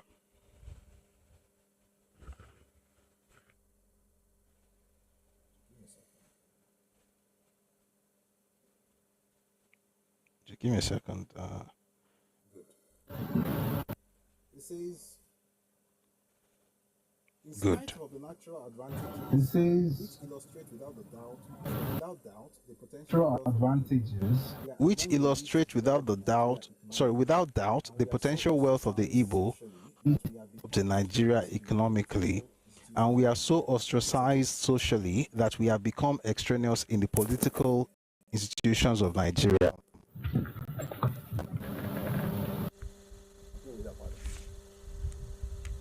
Let me just read it from. It says, okay, let me just go back a bit in order to give you context, so you understand what's not. It says, okay, let me just go back a bit in order to give you context, so you understand what not is what. Follow me in a kaleidoscopic study of the Igbo. 4 million strong in manpower. This was 1949, remember. 4 million strong in manpower. Our agricultural resources include economic and food crops, which are the basis of modern civilizations, not to mention fruit and vegetables, which flourish in the tropics. Our mineral resources include coal, lignite, lead, antimony, iron, diatomite, clay, oil, tin. Our forest products include timber of economic value, including iroko and mahogany. Our fauna and flora are marvels of the world. Our land is blessed by waterways of world renown, including the River Niger, Imo River, Cross River.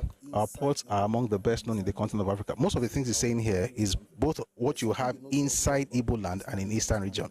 See, let's go say something. There's something you notice when people talk about Eastern region. Number one, Eastern region is not Igbo land. It is not. Just as Northern region is not Hausa land. Just as Western region before 19, but since they removed Midwest in 1963, Western region was not Yoruba. They were trying to kill us. They were trying to bury us, but they did not know the plan. So when they did all those mago and broke the Western region into two, what they did was to leave a homogeneous group in one region. But Eastern region was not Igbo land. So many of the things he's talking about, like the ports and everything, they have nothing to do with Igbo people, but they will use it because they had to prop up. But let's continue reading. Yeah, it says our ports, Then it says, yet in spite of this, okay, yeah, it says our ports, they don't have any, but let's just read what he has to say. Our ports are among the best known in the continent of Africa. Yet, in spite of these natural advantages, which illustrate without a doubt the potential wealth of the Igbo, we are among the least developed in Nigeria. Economically, I'll tell that again, we are amongst the economically, and we are so ostracized socially that we have become extraneous in the political institutions of Nigeria. This was 1949. I have not come here today in order to catalogue the disabilities which the Igbos suffer. In spite of our potential wealth, in spite of our teeming manpower, in spite of our vitality as an indigenous African people, suffice it to say that it will enable you to appreciate the manifest destiny of the Igbo if I enumerated some of the acts of discrimination against us as a people. One day we'll have a conversation on this speech. Manifest destiny is using language from America, but you can go study it on your own, what it means for the Americans and why I would use it in 1949 for the Igbos. But let's continue. Socially, the British, so he says, I'm going to enumerate some of the acts of discrimination against us as the people. What are you seeing here? That victimhood thing is about to show. Stay with me. Socially, the British press has not been sparing in describing us as, quote, the most hated in Nigeria, end of quote. In this unholy crusade, the Daily Mirror, the Times, the Economist, News Review, and the Daily Mail have been in the forefront. In the Nigerian press, you are living witnesses of what has happened in the last 18 months, when Lagos, Zaria, and Calabar sections of the Nigerian press were virtually encouraged to provoke us to tendentious propaganda. It need, by the way, we'll talk about this. We have a lot to discuss this January. What it calls propaganda is not propaganda. What it calls propaganda is actually people pushing back against Igbo propaganda for the first time in 11 years. And it now calls it pushback propaganda, just like what they're doing with my videos now. They'll say, what you are doing is propaganda. Meanwhile, I'm responding to propaganda. It's a tried and tested nonsense that they do. Like, we know how this thing works. And it's a shame that, you know, for some reason, the dog doesn't have any new tricks. Well, let's keep reading. So he says here, in the Nigerian press, you are living witnesses of what has happened in the last 18 months, when Lagos, Zaria, and Calabar sections of the Nigerian press were virtually encouraged to provoke us to tendentious propaganda. It is needless for me to tell you that today, both in England and in West Africa, the expression Igbo has become a word of opprobrium.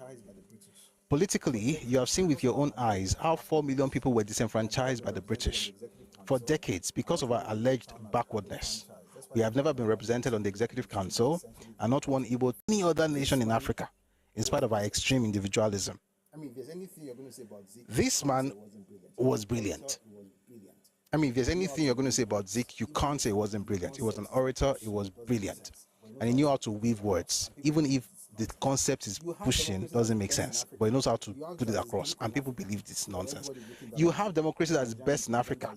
You have this as is Guinea in Africa, but everybody's looking down on you. Even Nigerian propaganda has been Victimu Ginoni.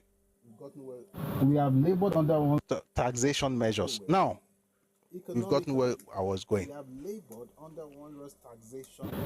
Economically, we have labored under onerous taxation measures without receiving sufficient social amenities to justify them. Now, when you read what the government said, let's go back and check what the government actually said. It was at 1947. Again, Sir Arthur Richards, it says, the eastern provinces, the part of Nigeria which is most vocal and which clamors and calls for more education and for more of everything, is the part which contributes less than the other two regions to the general revenue. And it is also the part upon which the government has been spending most. But what does Zik say? He said, we have labored under onerous taxation measures without receiving sufficient social amenities to justify them. You are not even... And that's why anything you read... And that's why anything you say, you have to check. You have to check to be sure. You can't just say, oh, they said. I'm not saying he lied. Achebe said, if Achebe tells you anything, go and check other books to be sure. I'm not saying he lied, but he lied. Did I say that? Yeah, he lied. It's a shame because I lied. That man lied. And it's a shame because I liked what was that book that was very popular? So the government is saying Things Fall Apart. there are 3 provinces, 2 pay taxes well, 1 doesn't. The one who provinces, the one who clamors for 2 more pay and more tax. everything. One And it's also doesn't. who says The one who he pays doesn't more of is the one who everything, clamors for more and more of so everything. entitled to more. And he's also the one who says he We pays have more been of taxed without everything and so representation. Our he's entitled contributions to and more. taxes have been used to develop other areas. Your We have been taxes are taxed not without even enough to take representation. care of you. Taxes have been used to develop What other happened in areas. 1949 Your is what is happening taxes in are 2025. What happened in 49 is what is happening in 2025. Because when you say this thing, it's good for people to see what see the Oh person man, I'm saying going to have a rather session than on this more thing. farapamo. Because when you say these things, it's good for people to see what Just see the as person VAT saying. in Come the on, southeast in is your the fire lowest in Nigeria in 2025. Taxes in Just as the VAT in the eastern region southeast is lowest in was Nigeria in the lowest in the 2025. 1940s. Taxes in the eastern region were the lowest in the 1940s. The northeast, where you have Sambisa Forest, where you have Boko Haram, northeast contributed more The VAT northeast than so you the have entire both. southeast. northeast It's been like that for years now. contributed more VAT than the entire Oyo southeast, state taxes is more than times and it's 2, been like almost that for times years 3 now. of what every state in the southeast contributes. Oyo state taxes is more than times 2, almost times 3 Yet you of hear what people from every that state in same the place southeast contributes. complain that you're not giving us this, you're not giving us that. I'm like, Yet you hear what people are you from that talking same about? place You're not who even grateful for what complain you're that getting. you're not giving us is this, you're what not giving your us that. right. I'm like, what are you talking about? You're not even grateful for what you are getting. This is not your right. But the rest of us have to listen to that, because if you don't, you're not a true Nigerian. We've got to be able to tell ourselves. But the rest of us truth. have to listen to that, because can't if you don't, do the you're same not a thing true generation to Nigerian. generation. We've got to be able to Even tell if you ourselves get the more truth. money, You can't even if you use get the same more thing buildings, generation to you'll be generation. churning out a Even if group you of get more people money, that will have even if permanent you get more problem with their buildings, self-esteem, you'll be churning out a group of because they've been people that will configured have to permanent complain, problem with their to self-esteem, moan, and to be victims.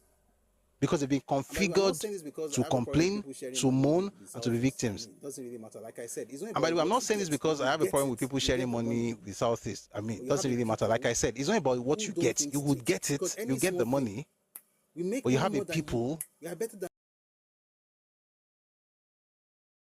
money more than you. We are better if than we you, continue but we churning. don't I mean, if know you're as from the much as you. Southeast and you We're also think your that's the best victims. thing, then good luck to you.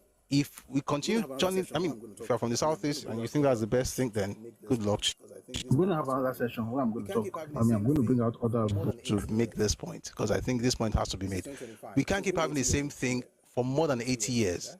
Yeah. No, this is 2026. This is 2025, so it's going to be 80 years It's in about 2 years. 80 years In already. 2 years' time, yeah, yeah. No, this is The same 2026. thing. Pardon me. You So it's contribute about the 80 least, years you already. complain the most, then you The lie same to thing. everybody saying you give You us the contribute best. the I bought all least, the houses you on the complain the water in most, Lagos. If I own then the you lie to lagoon. everybody saying you give us the best. I Bunch of bought all clowns. the Let's houses continue. on the water in Lagos. In fact, I own the It says lagoon. here, this is Zik, by the way. What's a bunch This of is clowns? like this was the Nnamdi Zik. It says here, Kanu this is Zik, by the This way. was the Peter This Obi of is that time. like this was the Nnamdi We Kanu have of been the taxed time. without This was the Peter representation, Obi even of when your that taxes time, all rolled don't into really one. count. And our We have been contributions in taxed taxes without have been used to develop representation, other even when your areas. Have you taxes not heard that before? don't really We are using count. our oil. And our contributions in We taxes have been contribute used to develop other areas. Have you not heard that 2.1% before? of the oil production in You're Nigeria. using our oil. 2.1. Bro, you contribute That's 2.1% everywhere in of the the oil southeast production in combined. Nigeria. 2.1. That's Imo, Everywhere in the Anambra, and southeast Abia combined. together, 2.1%. That's Imo, Lagos Anambra, and produces Abia 2.3. together, I don't even know 2.1%. that Lagos is an oil producing state. A lot of people say it's a lie. Lagos Cannot produces be. 2.3. And you don't even know that Lagos is an oil producing state. A lot of people say it's a lie, cannot be. Lagos. Go and read. This is not forget. I'm not talking about the big boys. Lagos, as far as oil is concerned. Lagos. Produces This is not 2.3. forget. I'm not talking about the big boys. Lagos, No. as far as oil is Mr. Mistake. concerned, produces That's Edo. 2.3. That's Edo. No. What's a mistake? I should check That's Edo. Because That's Edo Edo. produces less than Lagos. Number, give me a second. Let me check it very quickly because I want to make sure I'm not giving you any wrong information. But that 2.1%, that one I'm very sure of, by the way. I want to make sure I'm not giving you any wrong information. But that 2.1%, that one I'm very sure of, by the way. But I want to be sure Lagos and Edo who State. produces Which is not a more problem, by the way. That's not a problem. between Make sure I'm giving the correct information. Lagos and Edo State. Which is not a problem, by the way. That's not a problem. I just want to make sure I'm giving the correct information. I love you, Lord.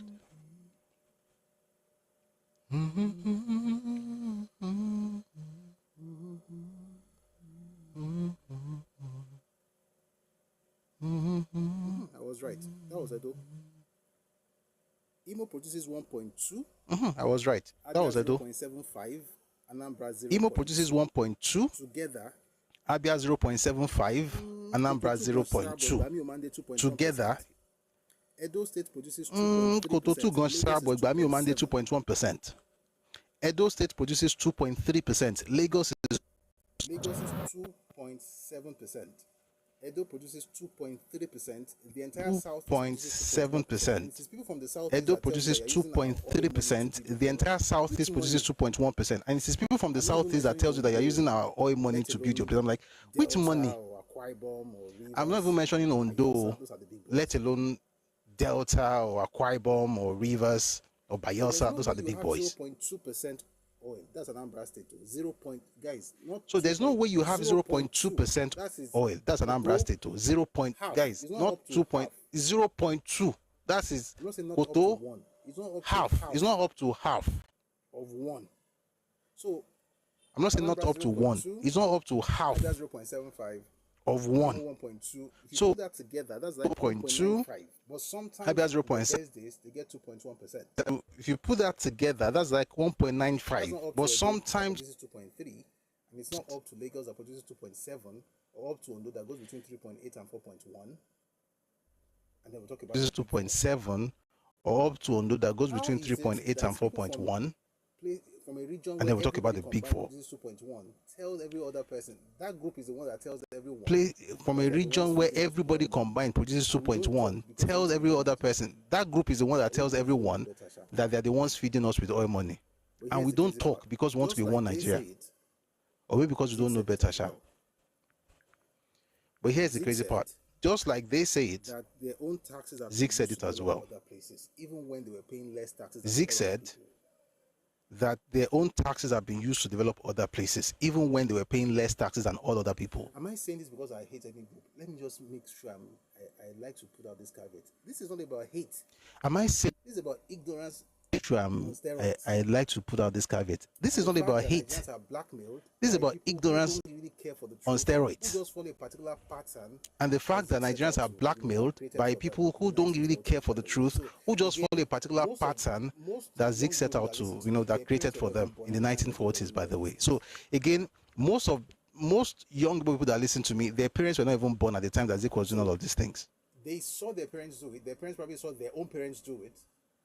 And just assume. I'll give you an example. The parents do it. Their parents probably saw their own parents. But my dad. I'll give you an example. Had this thing for Awo. My dad was already born in. A lot. I grew up seeing that. Right. I grew up in a house where a lot. My father would buy newspapers every I grew up seeing that. Monday, right. Wednesday, Monday, Tuesday, Wednesday, Thursday, Friday, Saturday. The song by what's this man? Monday, Tuesday, Wednesday, Thursday, Friday, Saturday. Monday, Tuesday, Wednesday, Thursday, Friday. Ooh. Monday, Tuesday, every day. My father, they buy newspaper. That was Papa's now, newspaper. 90% of the my father would buy Tribune. So I grew up seeing Tribune everywhere. That was Papa's newspaper. Right. I have some books. All was newspaper, right Tribune. My father would buy Tribune. So I grew books by Awo. These books, right. Portions were Voice of Reason. That we used to read on Sunday. Books by Awo. These books, portions were published in Tribune way back. That we used to read on Sundays or during the week.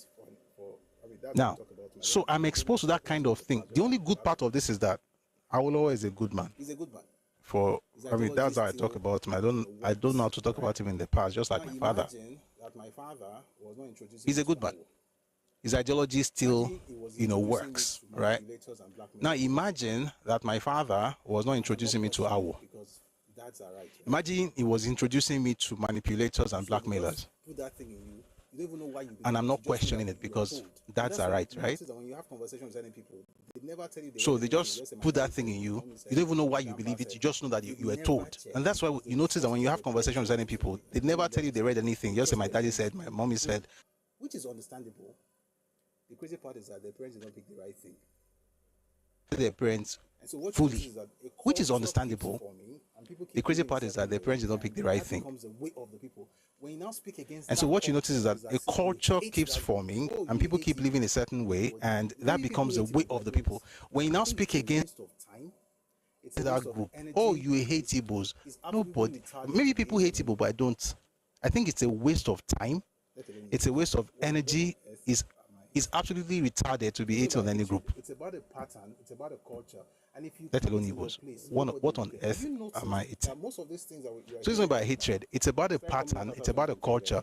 And if you keep it in your place, nobody would care. Have you noticed that most of these things that you are hearing right now started coming out after 2023 elections? I mean, a group of people, And the reason is because whole decided to for the make first time demons out of Yoruba in a people. long Just, time, you guys are bad, you I mean, guys are this, you're like, a wait, group of people as a whole decided to make demons out of Yoruba people and just say, you guys are bad, you guys are this. And like, wait, oh, dealt with wait, you oh. from 1948 up until Just because you are quiet does not mean that you're actually anything. You're not all that though. We dealt with you from 1948 up until 1966. So we just left you alone because of the war. Your political leaders will insult Yoruba leaders in the newspapers, even in the 90s. But you could say, go and hang Abiola. You know, what's his other one's name? The one that was doing ABC. Will say his own.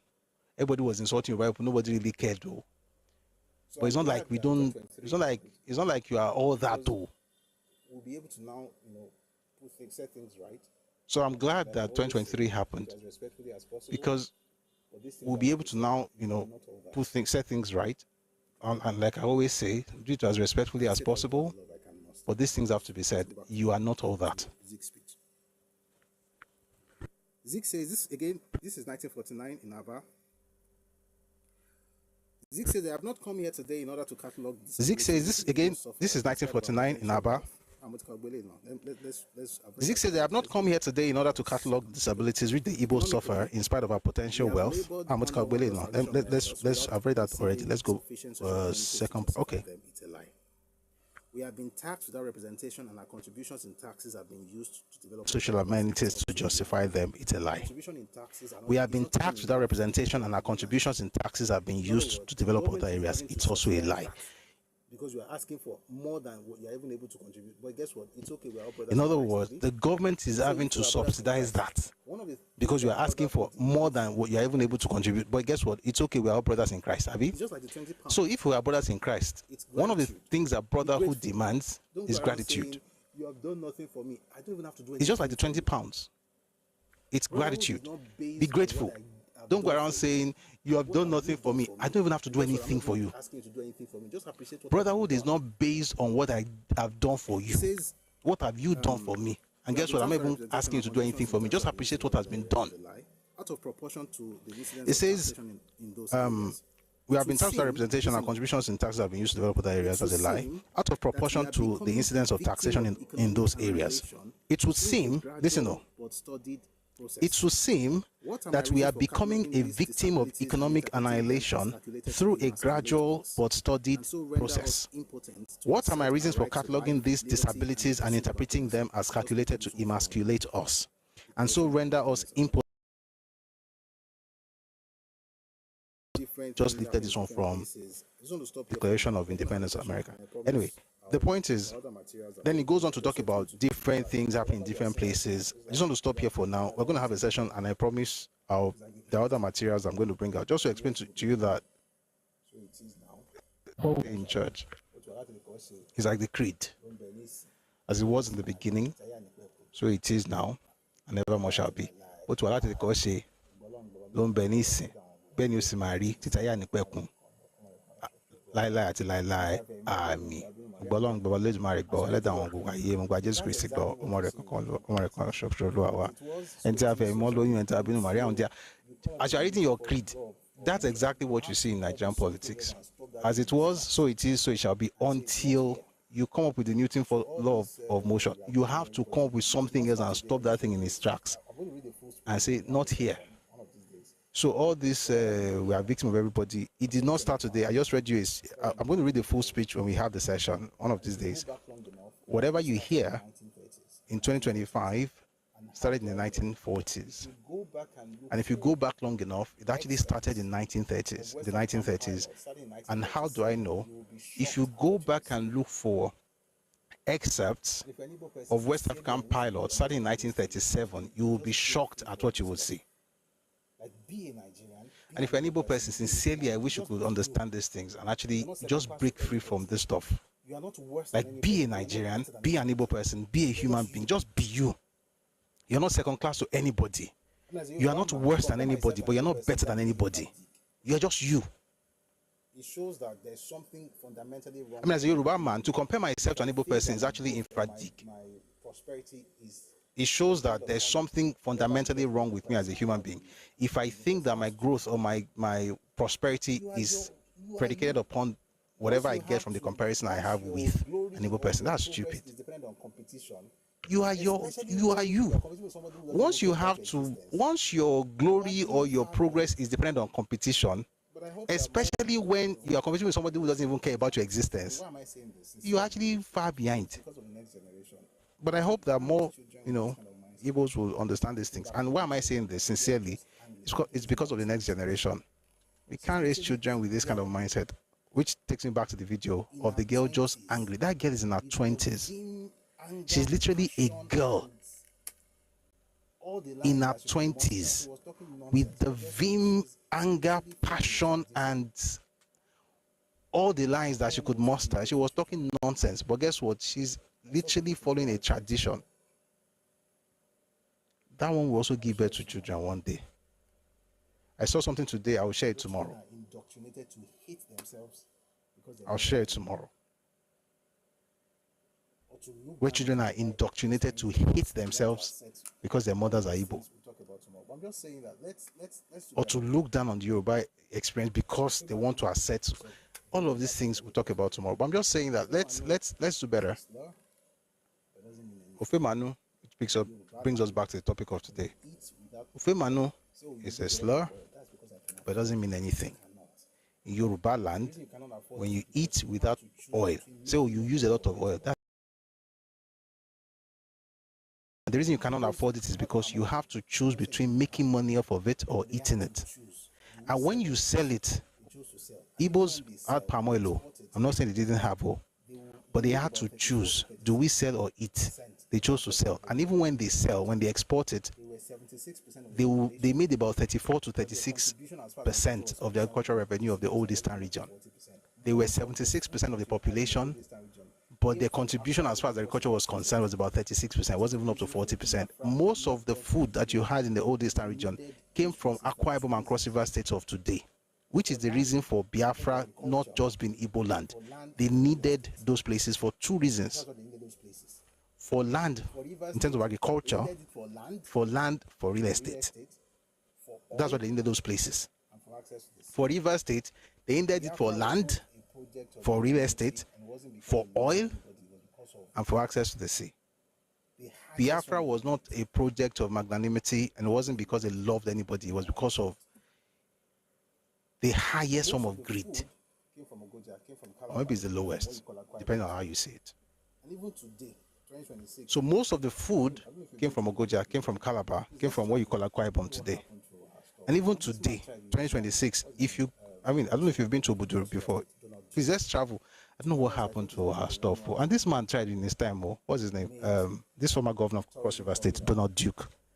To be honest, I think he's actually the one who actually made tourism popular, at least in his state. And Obasanjo also tried. We used to watch Yankari Game Reserve and all those on TV. So yeah, we went to Obudu. When you're traveling to Obudu, if you go by road and get to Ikom, kind of stuff they have, the bananas, how it grows, how it looks, the food. That place is beautiful. The food is wonderful. The land is beautiful. And the land was one of the places that the East depended on. Even the meat that Igbos ate came from that area. And if you think I'm lying, read this book, The Nigerian Civil War by John Desenjo. The meat came from the northern part of the eastern region, the Ogoja side, the Obudu side. So, all of that to say that I'm not saying that Igbos did not have any oil palms. We were talking nonsense on social media. Oh, are you saying we don't have oil palm tree? Then they not went to snap one ridiculous image to tell me that they have palm trees. Who cares? you had, but you had to choose between eating and selling. And when you sold, you only made between 34 to 36%. Therefore, it made sense for you to sell. It actually did make sense to sell. For me, I had cocoa. There's cocoa. Why on earth am I going to be eating like a slave? Because in our own culture, to eat without oil and salt means that you are a slave. And if you remember one of the, and I said it earlier in the video, is the food of a slave, or you have to be very poor to eat without oil. In my own social context, maybe that's your experience or not, that's yours to decide. But I'm just saying that that's the reason we cannot eat as though we are slaves. The second part is, there's a saying in Yoruba land,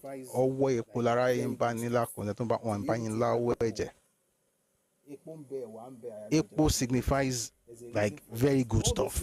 To be able to have it, which is why for that, all those things country of many nations. Why I keep telling us for this 20 people. And the reason, one of the reasons for this frustration from the Igbos is the assumption that we are the same. And so when they see something and they don't see it, when they see something somewhere else and they don't see it in their place, they are angry. Like, how come we don't have this thing? Well, you can't have it. When I discover certain things that maybe your land doesn't support it. For instance, I don't get angry, you know, when I discover that certain things that you can find, let's say tiger nuts. If I don't see tiger nut or dates, let's use dates for instance. If I don't find dates in Yoruba land, I don't begin to curse Hausa people. They don't even have dates either. That's imported from, you know, Saudi Arabia and so on. Or if I find tiger nuts, let's stay with tiger nuts because at least they cultivate it in North Nigeria. I don't get angry when tiger nuts because their soil allows them to have it. To the best of my knowledge, we are not producing that yet. So if we want to produce that, I don't hate on Hausa people. What do? I go to our research institutes and ask them, is there a way we can have a species of this thing that can be planted in Yoruba land and that will grow? And that is how thinking people come up with stuff, not just crying all over the place. And by the way, there was a mistake in that video when I mentioned fuel. I think I mentioned it the other day, that oil was used as lubricant in the industries in Europe, not as fuel. I think I mentioned fuel was a lubricant. And we also use it as lubricant in the blacksmith. The blacksmiths also use it as lubricant. And we use, every day use it. We use oil as lubricant. But if it's too expensive for you to use, I understand why you're not going to eat it anyhow. And that's okay. But don't use that shouting Mmanụ. It doesn't really make sense. Epo was actually important also for mothers, nursing mothers, being specifically.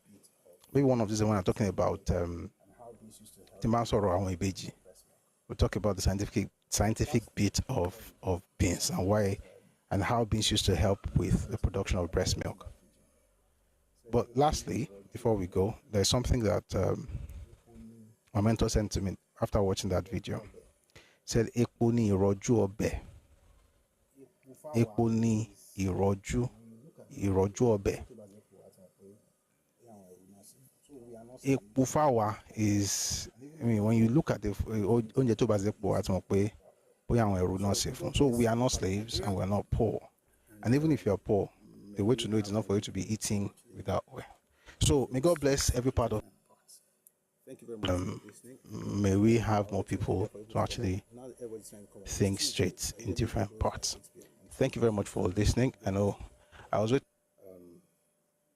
It's Tuesday. I usually close by 6 p.m. on Tuesdays, so I'm gonna have to run. 4 p.m. So we tried something today and it worked. So we're gonna do it again tomorrow.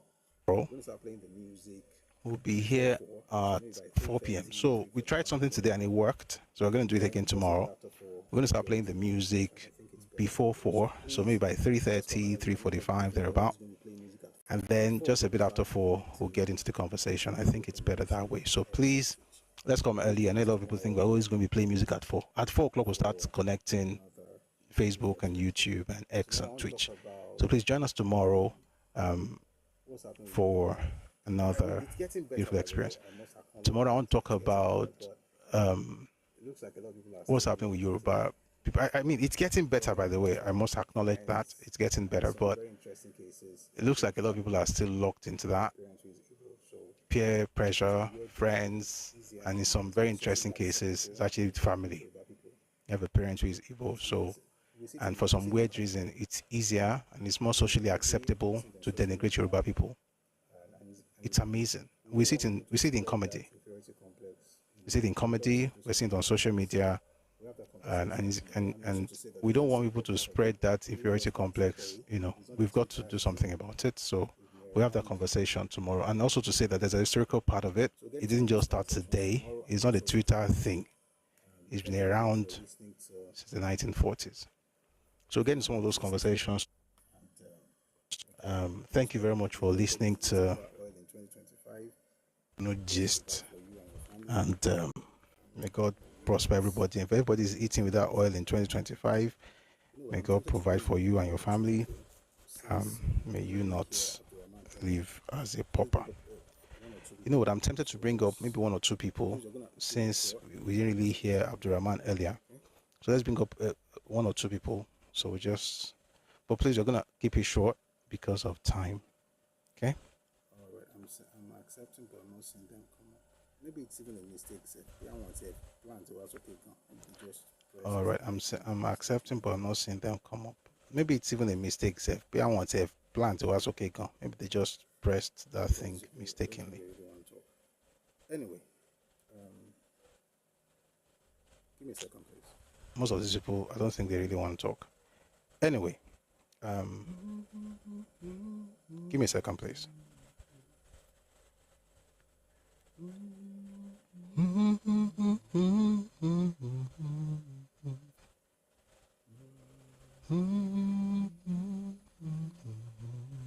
User, are you there? All right. Thanks everyone for being part of today's session. User, are you there? Go listen to the anthem. Oh boy. No, can't click on sharing. All right. Thanks everyone for being part of today's session.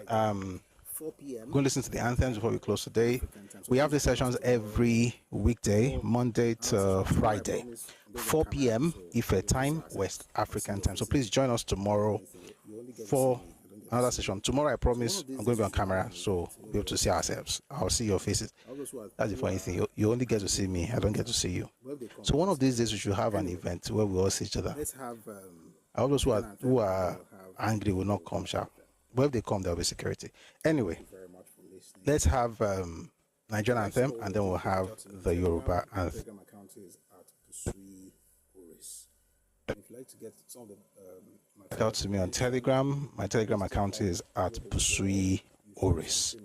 And if you'd like to get some of the materials we mentioned, please check out Redomi Global. You find some free materials there. Redomi Global on Telegram. If you want to buy books, you go to Redomi Books on Telegram as well. By the way, somebody reached out to me, I think it was yesterday, talking about the latest book on Buhari, written by Dr. Charles Omoli. The book is available now, although now we have only hard copies, only hard covers. But there's paperbacks. We had paperbacks, but then. During the live sessions, all right? Mr. Badenwa, yes, so that would be great. I'm at David Lagbarolo. So thanks everyone for being part during of the live session. sessions, all right? Mr. Badenwa, yes, so that would be great. I'm at David Lagbarolo. So thanks everyone for being part of today's session. Let's have the anthems and then we'll call it today. Thanks a lot.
àwa ni ìmọ́lẹ̀ ogun adúláwọ̀ ìmọ́lẹ̀ wọ̀ ní wọ́kùn lágbára Ọlọ́run ilẹ̀ Yorùbá náà ní bàjẹ́ Nàìjíríà ní bàjẹ́ ilẹ̀ wa ní.